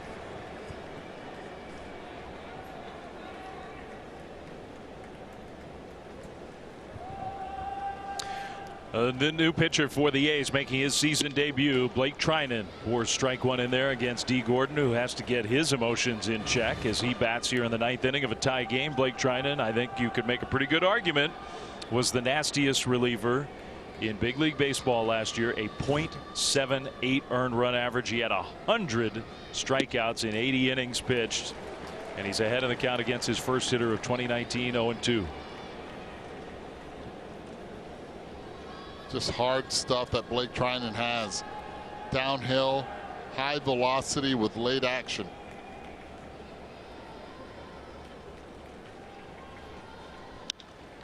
Gordon hits that one to left field toward the line, and the new left fielder for the A's, Robbie Grossman, chasing after it, couldn't get it.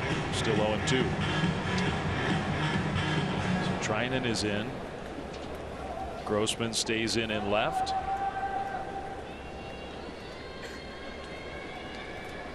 How about this a moment ago? The emotion was not just for the fans. And now he's got a hit.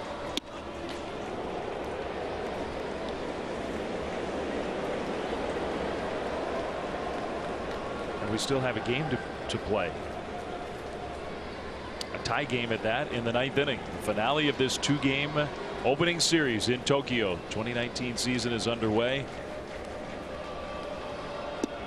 Gordon strikes out swinging. And Blake Trinan picks up where he left off.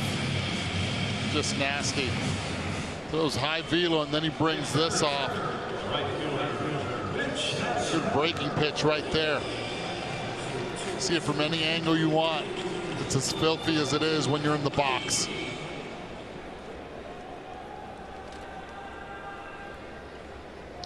A's are trying to get a split of these 2 games. The Mariners, of course, won last night 9-7. Mitch Haniger, who has had a big game.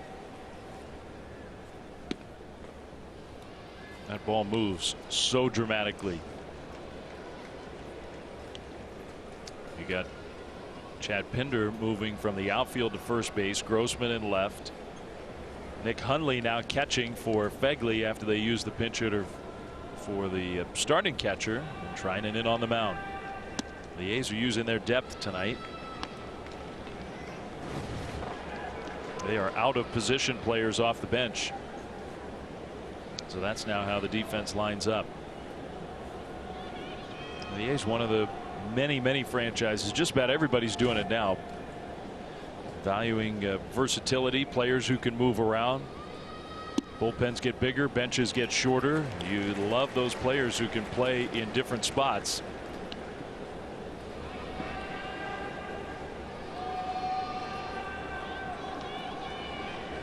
Chad Pinder is one of them.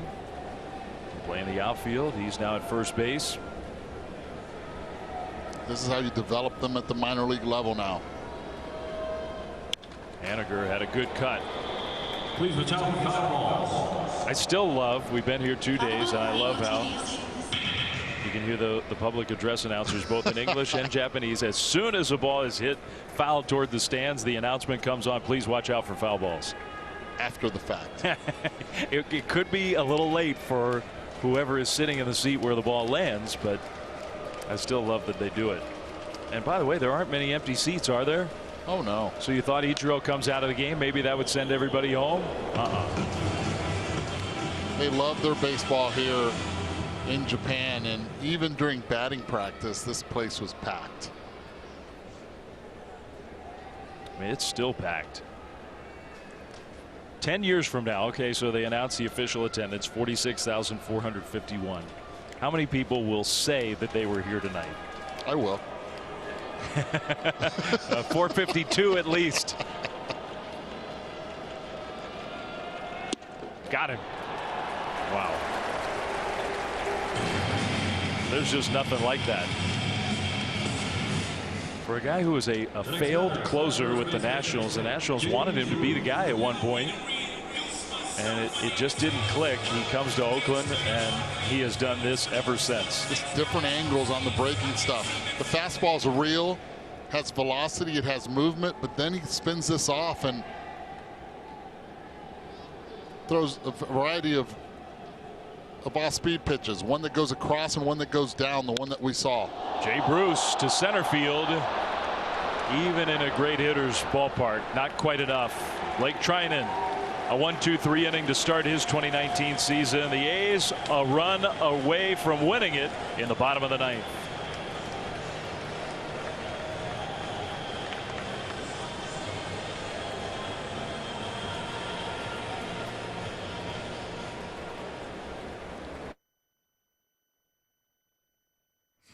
Players and rookies who are making their major league debuts, and to baseball fans all around the world.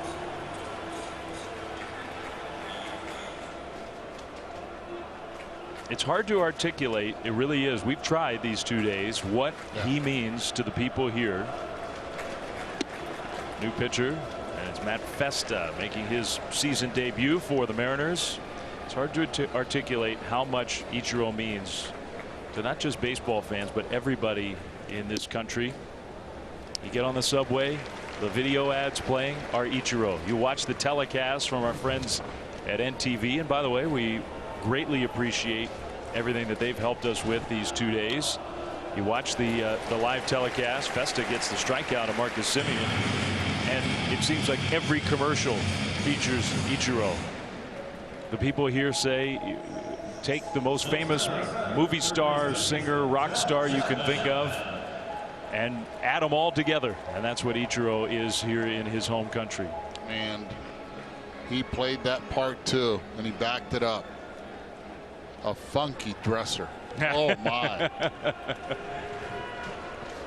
Here's Matt Chapman. We are in the bottom of the 9th inning of a tie game. Chapman, a little squibber, got past Festa, but D. Gordon was there to make the play. 2 down. And Matt Festa has come in a very difficult, unusual spot. And he's gotten 2 quick outs at the top of the order. 2 down. Base is empty for Stephen Piscotty. 1 out away from this game going to extra innings.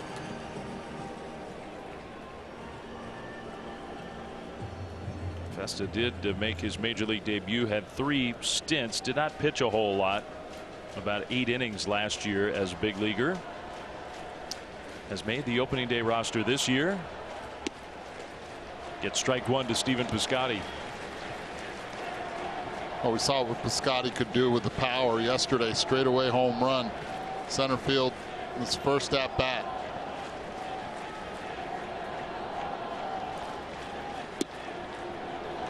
Oh, 0-2. He's one guy that would like to finish just like he started here. Good late action on that breaking pitch. 6 pitches, 6 strikes with that kind of movement. Scotty laid off. 1-2.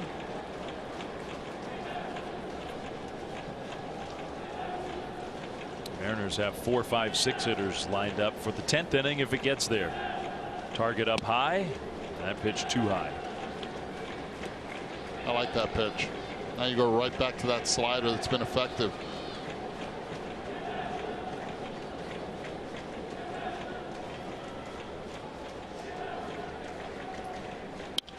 That one lined to center field. That's going to get down for a base hit.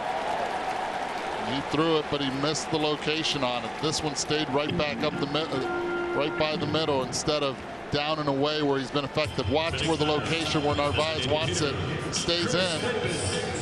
Give a lot of credit to Piscotty, which started that bat with an 0-2 count. Gets on base, and a good time for here comes that man again, Chris Davis.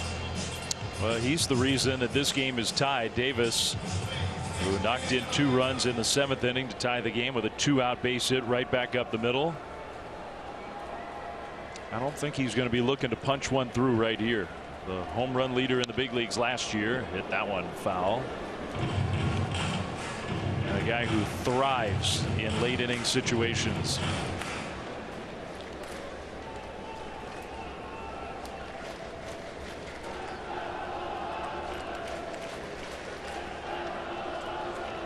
In Japan, any walk-off hit they describe as a sayonara hit. In the dirt, good save. That's big. If it happens, yes. I'm not saying because I know the Mariner fans are watching. Is that the way you're going to call it? I don't know that they have to necessarily punch up the call. No, your call. But I could be convinced to try that. Could be. You've been killing it right so far with your Nihongo. With your Japanese. This is my first trip here. I have enjoyed every minute of being here, and I've picked up just a tiny bit, tiny bit. Maybe you studied the wrong thing in college. It could be. Well, you college or where else? 1-2 to Chris Davis. On the ground, to short. Beckham is going to throw him out, and why not? Some extra baseball. We don't want to go home. The two teams are staying in Tokyo. Trinan staying in the game. It's 4-2. He greeted Ichiro, and it was obviously very meaningful for Kikuchi. I mean, you can still see his eyes are red and swollen. What a roller coaster of emotions for a player who, I mean, he's 27 years old. He's been a pro for a lot of years, but he's still a kid. How about that for your first outing in the big leagues? You My get to goodness. see all of that. It's amazing. Still taking deep breaths. Not Still only thinking that, about it. having to deal then post game with the media and then jumping on a flight to go to Seattle right after this ball game. And he will talk to all of the throngs of reporters who cover this sport and this game here in the Tokyo Dome, but those folks are preparing for another story to write and report on. Edwin Encarnacion, Blake Trinan remaining in this game, which doesn't happen a lot over the course of the regular season. This is a little bit different. And even with the 2 pitches here, only 14 on the night. Tie game, 10th inning, Mariners A's. Final game of this 2-game opening series. Trinan gets another strikeout. So he's faced 4 hitters. He's struck out 3 of them. Encarnacion was looking for the off-speed pitch, the fastball. Look how late he was on this pitch. Down and away, just trying to protect and foul it off. No chance. This ball was by him by the time he was able to get that bat head out.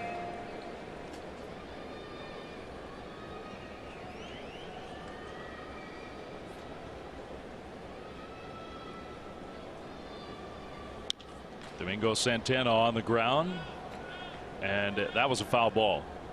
It was fielded by Chapman, and he threw to first, but it hit Santana, and Bill Welke made the call. Foul ball, just a strike. You know, they made an announcement as we went to extra innings up on the big video board here about the game is now going to extra innings, and the team that scores, they explained how extra innings works in big league baseball. We will play, essentially said we will play until there is a winner of this game. In the Japanese leagues, you can have ties. Yeah. There are tie games, there are time limits, there are inning limits in Japan.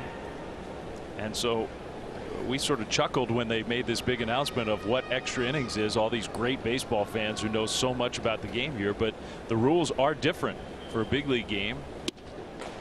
Even Jeff Samardzija came out with an idea about a point system. See if Major League Baseball would implement it. Jeff had a lot of ideas. It was almost like hockey, where if you get a tie, you get a certain maybe a point for a tie, a couple points for a win, something like that. And if that would have happened last season with the extra innings, with everything that would have occurred, yes, the same teams would have came in the same position in the American League. Now in the National League, the Colorado Rockies, which played a tiebreaker against the Dodgers, would have won outright the National League West. So that's interesting. And the Milwaukee Brewers would have won outright also against the Cubs. Yeah, in the minor leagues, they are experimenting with rules now about placing runners in extra innings in scoring position to start an inning after a certain point. And we've even seen that in a few, not every, most Cactus League, Grapefruit League games just end in a tie, but we've seen a couple instances. I think there was a game the other day in Arizona where in the 9th inning, not even, they figured they weren't going to play a 10th. Santana goes down swinging. Another strikeout to Trinan, 2 down. But in that exhibition game in Arizona, they placed a runner at second in the top half and the bottom half of the 9th inning just to see how it went, and nobody scored. And no one scored. Now, can you reset the lineup? Because it works if you can have a guy that can bunt the guy over. Remember, a lot of these rosters now, you don't have that assigned guy that knows how to get the ball down anymore. You don't see it happen that much. You do not, in the way that the rules are in the minor leagues and in these practice games. The player who made the final out in the previous inning is the guy who goes out onto the base pass at second base. Chapman made it look easy. 3 quick outs for Trinan, who is up to his old tricks here in his season debut. A's another chance to win it with a run. Could we have a sayonara hit? We'll see. 4-4, bottom 10.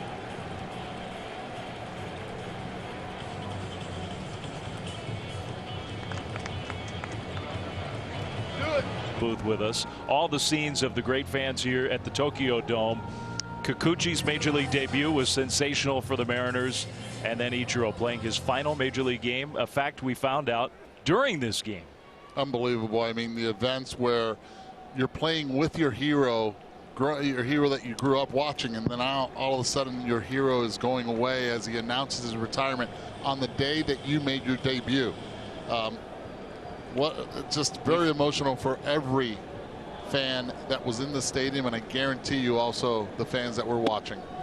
We've packed a lot in here in a couple days in Tokyo, and we still have a ball game going that is tied in the bottom of the 10th inning. The second game of this 2019 Major League season between two American League West rivals. Chad Pinder has had one good swing after another in this series. He had a pretty good cut there. 1 ball, 1 strike, 1-2 now the count against Festa, who pitched a scoreless 9th inning to get us here to the 10th. Blake Trinan, a scoreless top of the 10th. Took 22 pitches to get through 2 innings. Now, most of the time when you start striking people out, you're not as efficient with the pitch count. He had 4 strikeouts among 6 hitters in just 22 pitches. But give the Mariners credit. I mean, they had a few bumps in the road with their bullpen, but for the most part, here in these last few innings, they have been able to hang with the A's in their powerful pen. And still watching for the end of his major league debut, Yusei Kikuchi. A pop-up. The roof has not been a problem here at the Tokyo Dome. Nobody, seems to me, has even had any sort of issue finding and tracking the ball one away. No, and there's been a lot of pop-ups and a lot of fly balls. Surprised with all the infield pop-ups that have been hit this evening that not one has hit that ceiling, which is very low compared to a lot of other indoor stadiums.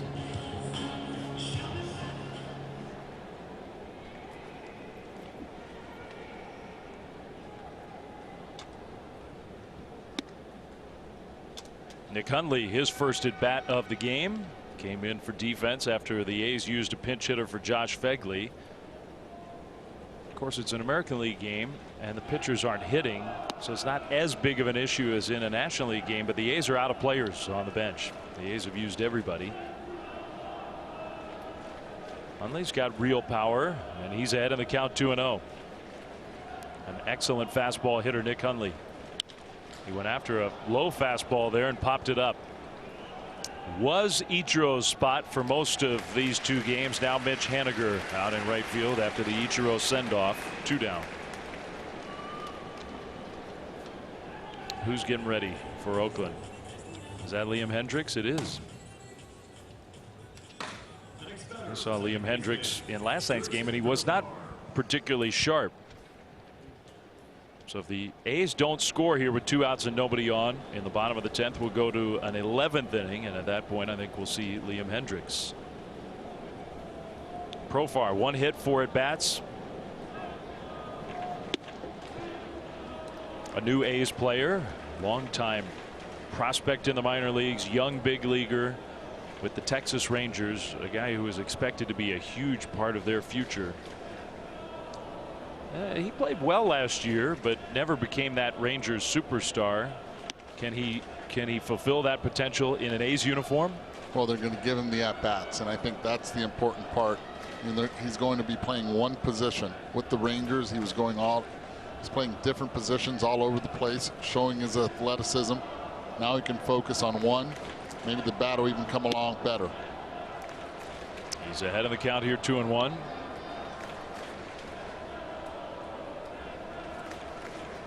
Have to be careful with him here.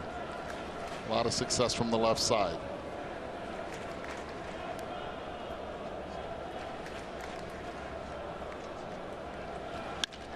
Profar tried to get into one, came close, but not quite enough. Caught short of the warning track in center field by Braden Bishop. So we will go to inning number 11 in.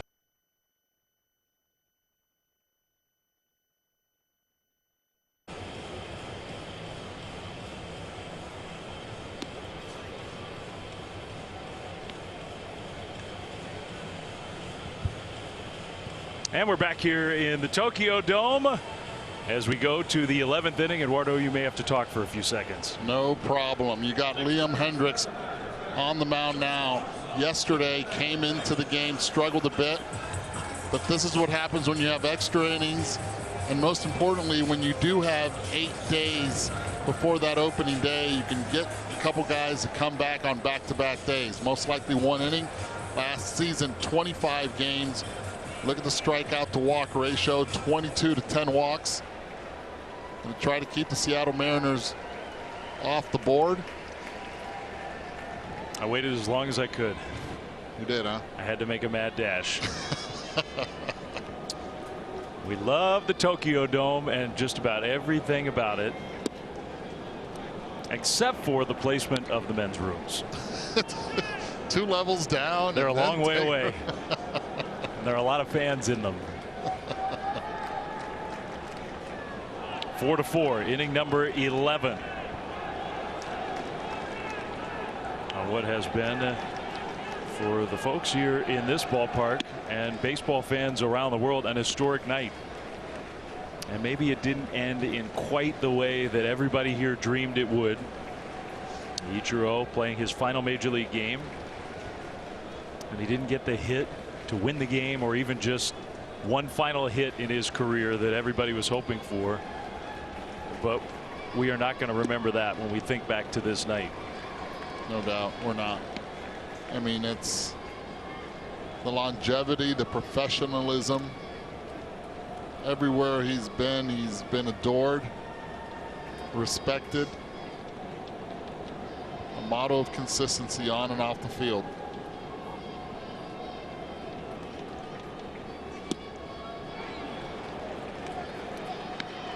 You need 5 years of retirement before you're eligible to be on the ballot for the Hall of Fame. Correct. Ichiro plays these 2 games here. Does that mean that because he was active in these first 2 games, he's not eligible for the ballot? Would that start the clock next year, or would Major League Baseball amend it? Please watch out for foul ball. Well, it's a great question. I think there is a distinct possibility that Commissioner Manfred or the office collectively, or maybe the Hall of Fame itself, has to do it, initiate it. But I think there would be a distinct possibility that these 2 games would be waived, and last year would count as the final year of Ichiro's distinguished career, and just start the clock at the end of 2018. It does matter to a lot of folks. I mean, there are probably, how many millions of people want to find their way from Tokyo to Cooperstown, do you think? Oh, there will be. I will tell you that. They will start planning now. Yes. Whenever it gets determined when that clock starts, we need to build some more hotels, I think. More houses, hotels, whatever it may be.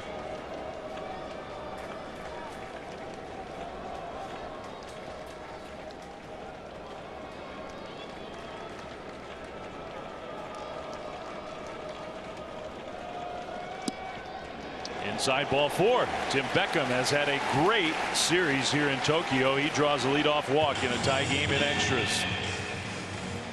So we've finally broken through. We talked to Junior about it. He was the closest, had been the closest to a unanimous first ballot election into the Hall of Fame until now. Mariano Rivera broke through finally and did that. Derek Jeter, I think it is, well, is it safe to assume that he's going to be unanimous also? It's pretty safe. I would think now that we've busted through that is likely to happen. Could Ichiro do it? Could Ichiro do it? Absolutely. I mean, how could you look at his body of work and think that he's not a Hall of Famer? Absolutely, he can do it. I think Ichiro has a better chance than Derek Jeter. Really? Yeah. I really do.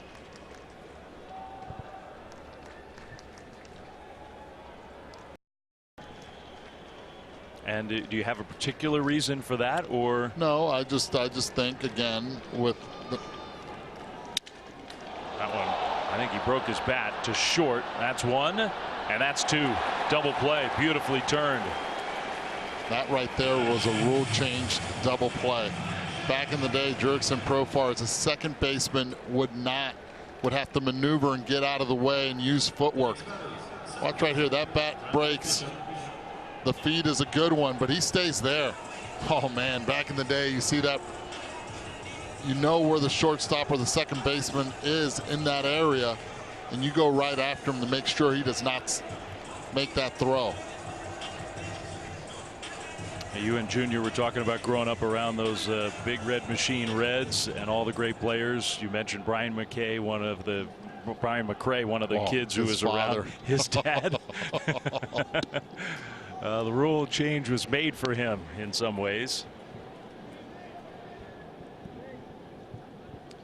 Now Braden Bishop is a big leaguer now. This is a big moment for him.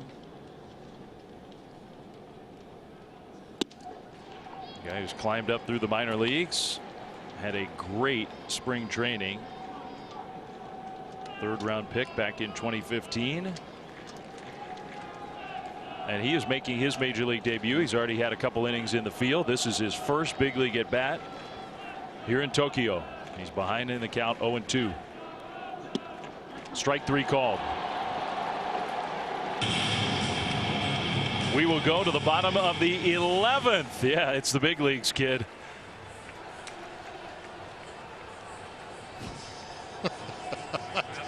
Yeah, it's the big leagues, kid. Officially announced it, but he told the Mariners that this would be his final game, and it started from the pregame warm-ups. Got the final send-off in front of all these fans at the Tokyo Dome, from his teammates, from the young Japanese native who made his major league debut, and from a great Hall of Famer. From one to another, Ichiro has said goodbye. Zach Rosscup now in the game for the Mariners on the mound. 4-4, bottom of the 11th. Dave Fleming, Eduardo Perez from Tokyo. These teams will head home. Ultimately, we will head home and get ready for the start of the full major league season. And that comes up in a week. It does, creeping up on us, as it's going to be a long trip for one of these two teams that go extra innings and don't get the victory. But looking forward to it. By the way, you mentioned the brackets. You have yours done? I do. I use the ESPN app, the what's it called, the Tournament Challenge app, to create my bracket. Ariano goes down swinging against Rosscup. I don't know if I should reveal my. You think I should reveal my picks here before the tournament tips off? Usually you kind of wait until the first game starts and then tell everybody.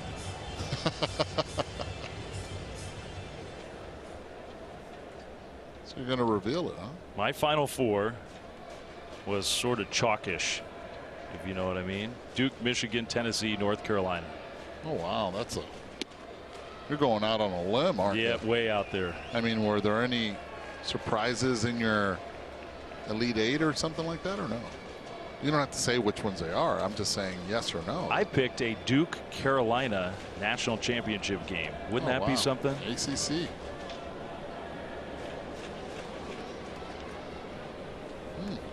And I picked a Tar Heels national championship because I know America wanted to know.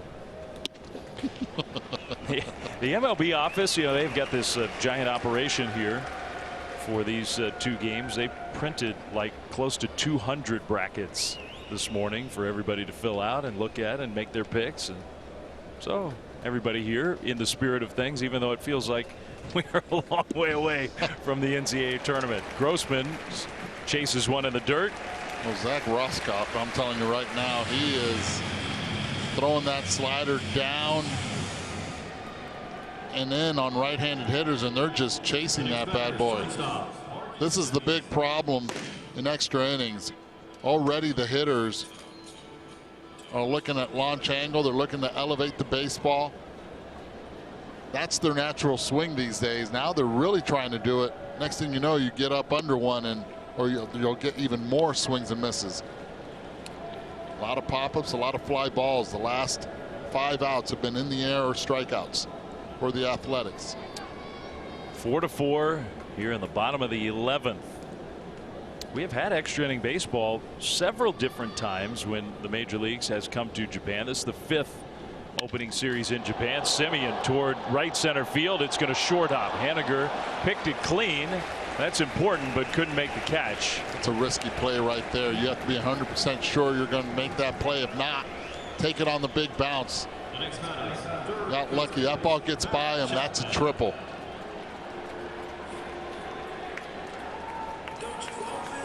Typically in this kind of situation, 2 outs, tie game, late game kind of situation, an outfielder will be much more conservative on that. Not Mitch Haniger, and he made the play. So now Semien. The running game is not a big part of the A's offense. This guy is. Matt Chapman. Could he send us home? Oh, he has the power to do it. The outfield is playing no doubles. Domingo Santana in left field is pretty much 1 step away from the warning track. That's as deep as you can be, basically. 2-0. Corners.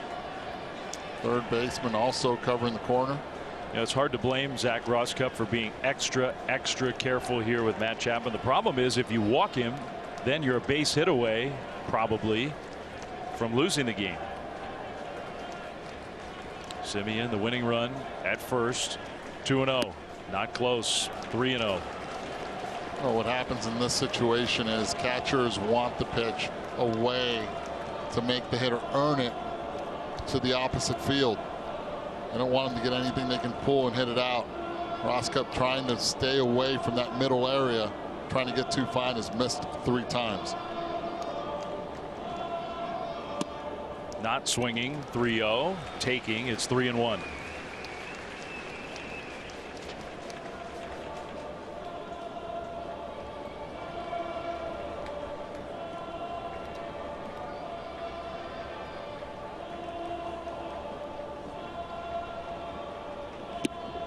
Chapman takes the walk.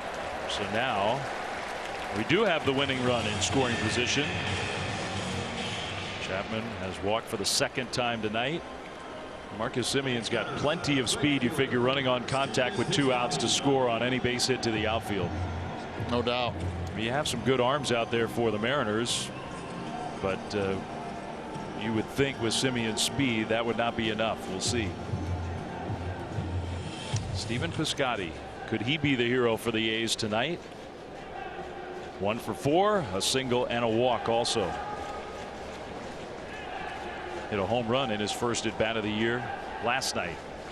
A's have not had much success in these kind of at bats in this game or in this series. That one is low. I mean, you figure again, it's a similar kind of situation where Rosscup is up against it. Seeing those outfielders for the Mariners, Santana and Bishop and Haniger, because you got the home run leader from last year in the big leagues on deck. I mean, Piscotty is in a position to get something to hit.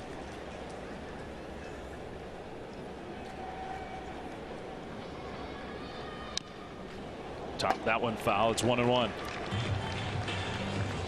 Got good feel of that slider.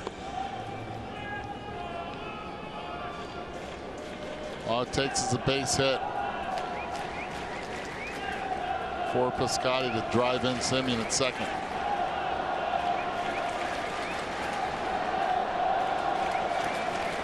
Almost like we're at the Coliseum for a moment. So let's go Oakland cheers from the A's fans. The A's fans are here in pretty good numbers.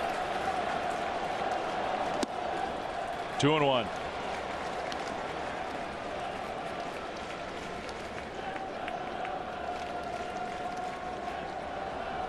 Even looks like the Coliseum if you block out the roof and the artificial turf.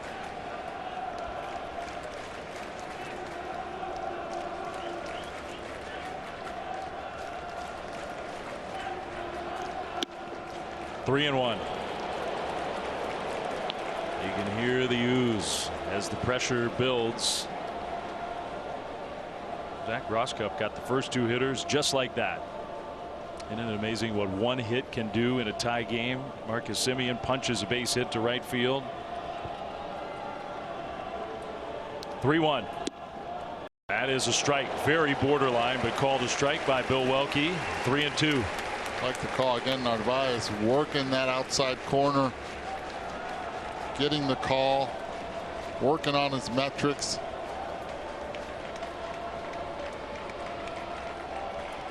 Can he hit that spot again, or maybe go back to the breaking ball? And a big man on deck. 3-2. Runners go. It's ball 4, not close. Now there's nowhere to put Chris Davis. A walk would end the game.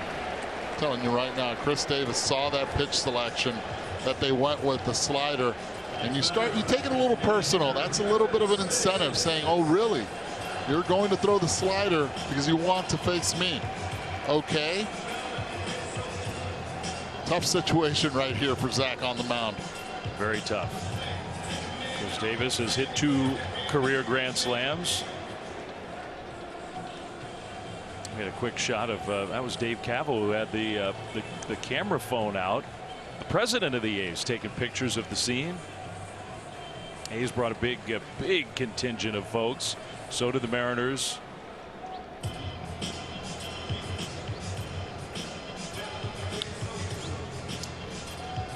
In the 11th inning from Tokyo, 4-4. The A's tied it in the 7th on a Chris Davis base hit, a 2-out 2-run single.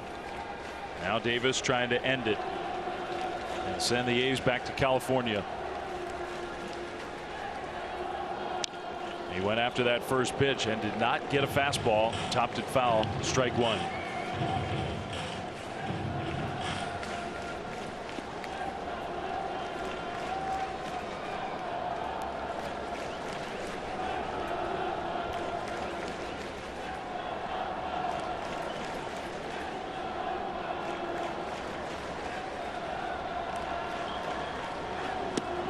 Oh, and 2.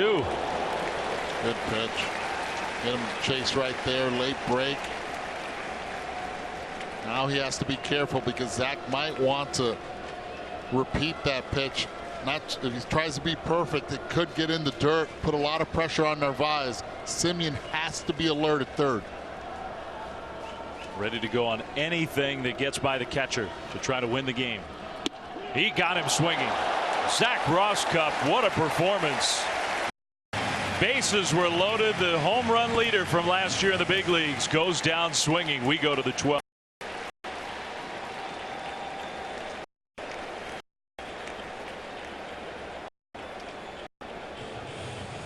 Mariners 7 Eastern caps it off. Sox start to defend their World Series title. All available on the ESPN app. On Thursday, Ryan Buchter takes over. D. Gordon first pitch swinging, a pop-up. Matt Chapman couldn't quite get there. So Buchter is into the game for the A's. Should we count the A's pitchers who have appeared here tonight? Estrada, Petit, Soria, Trevino, Trinan, Hendricks, and now Buchter. The 7th pitcher of the game for Oakland. We're in the 12th here from Tokyo. The final game of this 2-game opening series in Japan. Gordon, who could be a huge factor in a tie game, leading off an inning. This is the exact spot where you'd like to have him try to get on base and use his speed. He's had really good at-bats so far in Japan. Yesterday hit a couple in the barrel. Has 1 hit in this game. And if you're just joining us on the West Coast, this game is now 4 hours old here in Tokyo. So we started at 2:30 a.m. in the morning Pacific time for the local fans of the A's and the Mariners. It's rush hour now. Gordon, line drive base hit.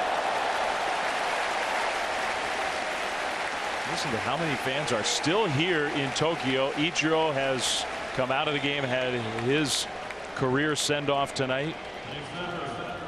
Mitch Haniger comes up now And we'll see if he takes a pitch or two or three and gives D. Gordon a chance to get himself into scoring position. And this is going to be interesting for the Japanese fans as we look at that replay right back up the middle. They're used to the bunt here. This is 100% bunt opportunity, especially from the two-hole hitter. You're not going to see this from Mitch Haniger. What a night it's been for D. Gordon. You know him real well. He gets emotional, doesn't he? He does. He does. And he shows up when he's emotional. Remember when the late Jose Fernandez, when he passed, first game back, Marlins on the field, leadoff home run for D. Gordon. Cried running around the bases. One of the fastest players in the world. He is the go-ahead run aboard with nobody out in the 12th inning of a tie game. Mariners have their best hitter at the plate, Mitch Haniger. He went after that one. It's 1-1. You do have the left-handed pitcher on the mound in Ryan Buchter.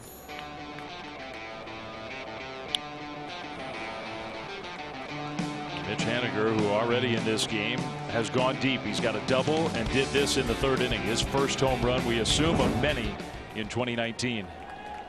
He was kind of the one guy who was left out last night. Close, but D. Gordon got back in time. He made sure of it in his first 2 at-bats, the double, then the home run.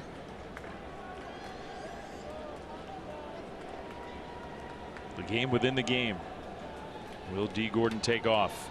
Maybe a little extra longer lead. Not going here. That one almost got away. Good play by Nick Hundley. Good thing with D. Gordon at first base, you're forcing Buchter not only to lose a little bit of the focus off a really good hitter in Mitch Haniger, but also to go and use that fastball. The power of speed doesn't have to just come in a straight steal. 2-1. They're going to throw over again. I don't know. I thought Gordon might have been leaning that time. This team's going to create chaos during the regular season. Gordon with his speed, healthy now with that toe that was broken last season. Then you got Maddox Smith that should be rejoining the Seattle Mariners once they get back to Seattle. 40 stolen bases for Maddox last season.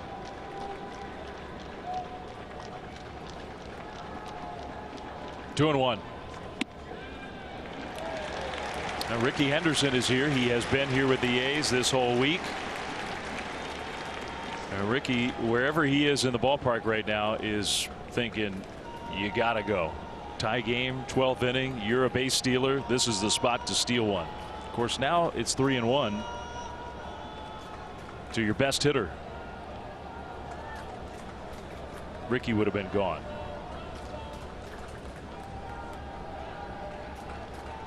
Back. One thing that you can focus on Buchter, watch from our center field camera vantage point, his left toe. Again, the front part of the shoe. If it comes up, he's going to first. If he digs it down, it stays down, he goes home. Hard to see from that angle, but from this angle right here, watch that left toe. See how he moves it before he even goes to first? He won't do that when he goes home. You don't hear a lot of boos here in Japan. They're getting a little cranky, a little antsy. Subway system shut down at all here? I don't think so. I do not believe so. No. So they're not worried. They can make it home. A quick meeting with Nick Hundley and Ryan Buchter. You have the adjustment to the visits rule. Of course, every team gets an extra one each extra inning that gets played. Nobody has threatened that limit in these two games. The teams get now 5 each game. 3-1. That's ball 4. So he didn't have to steal. And maybe you're right. Just the thought, just the idea, just the threat affected Ryan Buchter. As now that go-ahead run is in scoring position. And Even though you have your third place hitter up, it's a left-handed hitter, Jay Bruce, against a tough lefty, a guy who can be real tough on lefties. This is a spot where I would bet that Scott Service is at least thinking about it. What do you think? He is. He's thinking about it. The shift will be on. Even with Bruce, runners at first and second. Bruce is not a bunter. He has not been asked to do it very often in his career. These fans here are wondering what is going on. This is automatic every time in the Japanese leagues. No bunt, a swing and a miss. Mind you, my first game ever that I played here, 7th inning, we were down 14-1 to the Yomiuri Giants. Their leadoff hitter gets on. Next batter bunted perfectly. And the stadium went nuts, applauding. Yeah, you got to clarify. It would be a different kind of nuts back in the big leagues. Bruce, another cut. It's 0-2. Jay Bruce, best I can tell in his long career of more than 1,500 major league games, has successfully put down 3 sacrifice bunts. The last one came in 2014. And he's not now going to be bunting. It's 0-2. Tie game, 12th inning, 4-4.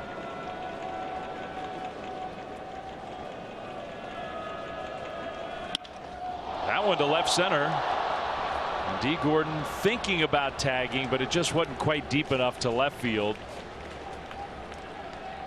So he stays put. Everybody, I guarantee you, every fan here in the Tokyo Dome who watches Japanese baseball is thinking, why did they not bunt? Bob Melvin's coming out, and he's going to make the pitching change. So with Encarnacion and Santana lined up, a couple of right-handers, Buchter comes out. A's trying to keep this game tied, 4-4. Hang with us. We'll be back after this.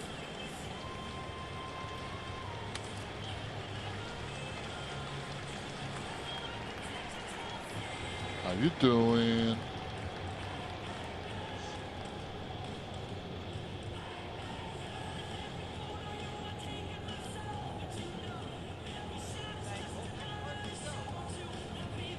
I mean, exactly. If we hit rewind on that tape, we could track the route that they're going to take as soon as this game is over. They're going back home tonight after this one. It's 4-4. We're in the 12th. Ichiro, the news leaked out during this game. We suspected that it might be true, but it was confirmed by Buster Olney and others after an outlet here in Tokyo first reported it, that Ichiro before the game told the Mariners he was going to announce his retirement after this game tonight, and that created an even extra buzz in the ballpark. We had some tremendous moments with one of the all-time greats, and he got his final send-off. He is out of the game, and we play on 4-4, and Encarnacion takes one inside against Fernando Rodney, the new pitcher for Oakland. Fernando Rodney last season combined between Minnesota and Oakland. You see the numbers right there. Will feature fastball and changeup. Fastball still in the mid-90s. Hat always tilted. Got the call, Rodney did. Encarnacion asking Bill Welke, are you sure? 2-1.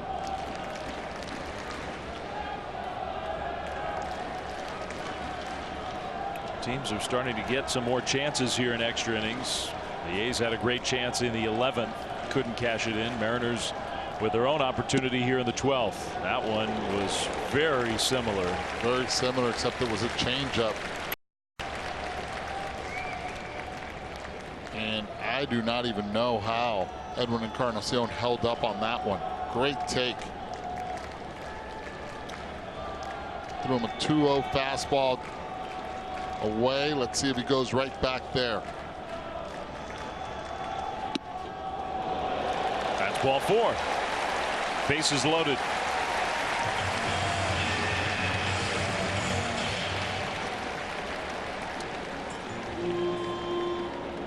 J.B. Wendelken, Ryan Dahl, Frankie Montas are still left for Bob Melvin in his bullpen.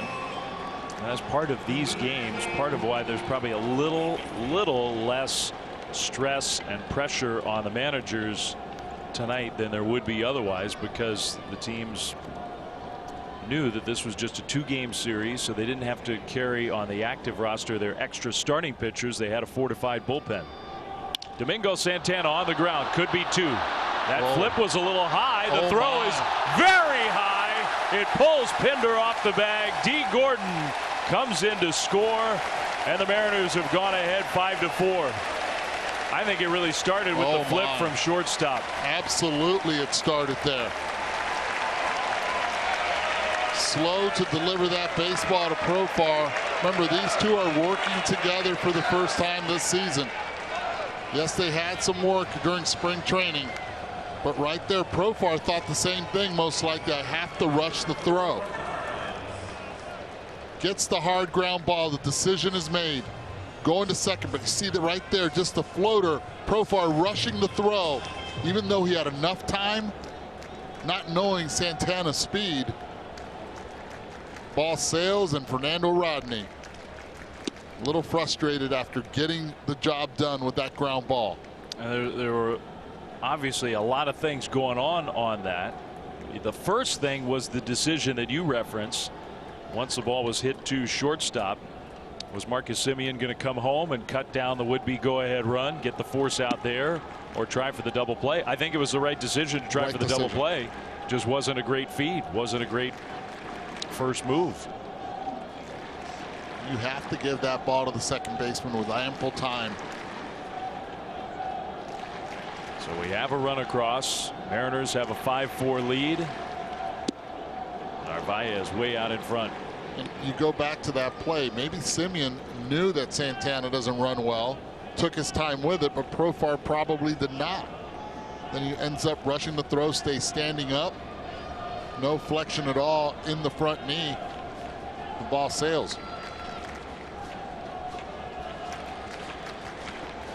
A chance for more for the Mariners, who have gone ahead. Runner from first goes. Santana, no throw made by Hundley. Pitch was very high. Well, why not take the base?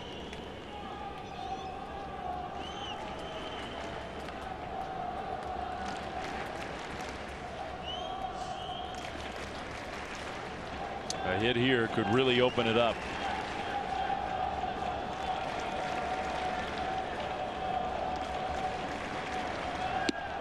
That's strike 3 called, frozen. Well, Rodney, you'd have to say, really did his job, but the A's defense, one little mistake, and it cost him a run in an extra inning game. The Mariners are 3 outs away from a win in Tokyo, 5-4 as we go to the bottom of from these fans in Tokyo. And that's the headliner from tonight, but we have a major league game, a regular season game being played. Ichiro, who won the Rookie of the Year and the MVP in his first year in the big leagues.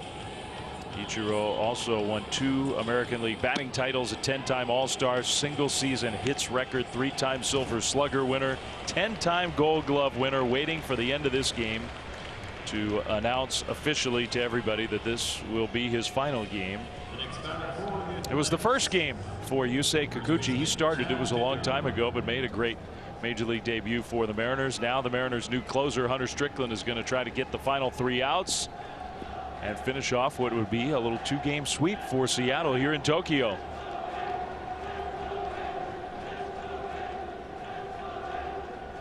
Ichiro, not just the single season hits record, the longest streak of 200 or more hits in consecutive years, 10 years in a row with 200 or more hits, an all-time record. That one smashed. First pitch from Strickland, and it is just foul. Remember, a lot of these pitchers now, first time off the season, they're throwing back-to-back. Fastball to Pinder, that ball just barely.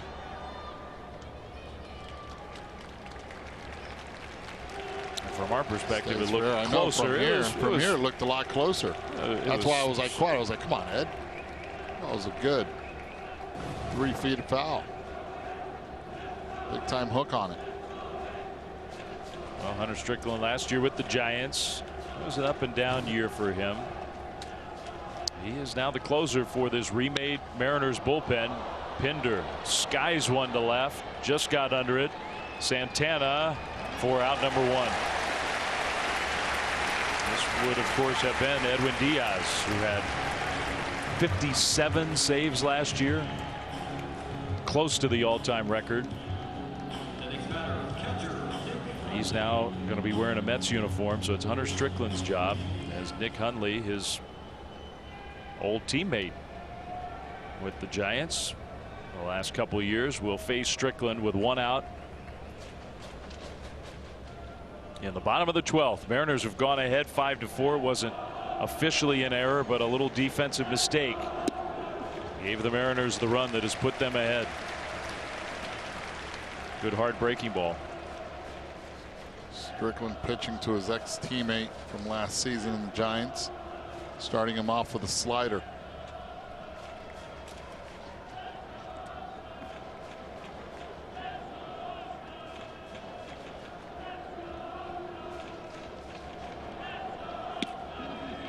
Check swing, no swing.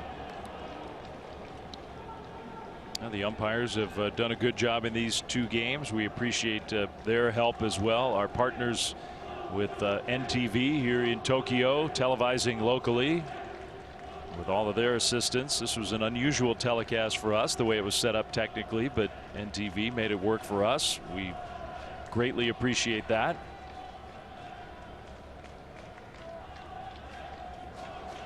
Hundley, strike 2 swinging. I'll tell you, once the Seattle Mariner players got to spring training, Scott Service, the analytics department, they all met with each of their players. They told them their observations, what they can improve on. They also talked to Strickland, and whatever they told him, so far what we've seen is a little bit more sliders than in the past, a lot more break, and he's applied it well yesterday and so far tonight. 1-2 to Hundley, and that is strike 3 called. Those are pretty good breaking balls from Hunter Strickland. 1 out away. Scott Service, like he's saying it, 1 more before both these teams can go home. The Mariners would go home with a perfect 2-0 record.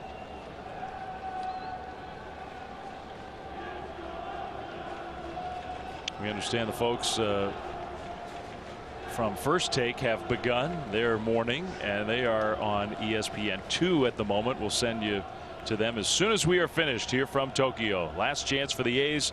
Jurickson Profar. He drives one toward left center field. Well hit. It is at the wall and caught. And that's how this opening series in Japan comes to an end. Now the A's are saying hold on. Do they wonder whether the ball hit the wall and Santana played a ricochet? Ichiro's already celebrating, so the A's want to just make sure, and they're going to challenge. The A's want to look at this, so they don't believe that this was a clean catch for Domingo Santana. This is something new right now for the Japanese fans, as Ichiro is like, what? Wait a second. It's time to go home. Bill Welke saying, nah, you can't say goodbye just yet. But somebody with Oakland noticed that right away. And so they are going to take a look at this. We have a replay umpire here inside the Tokyo Dome, serving as the 5th umpire of this crew.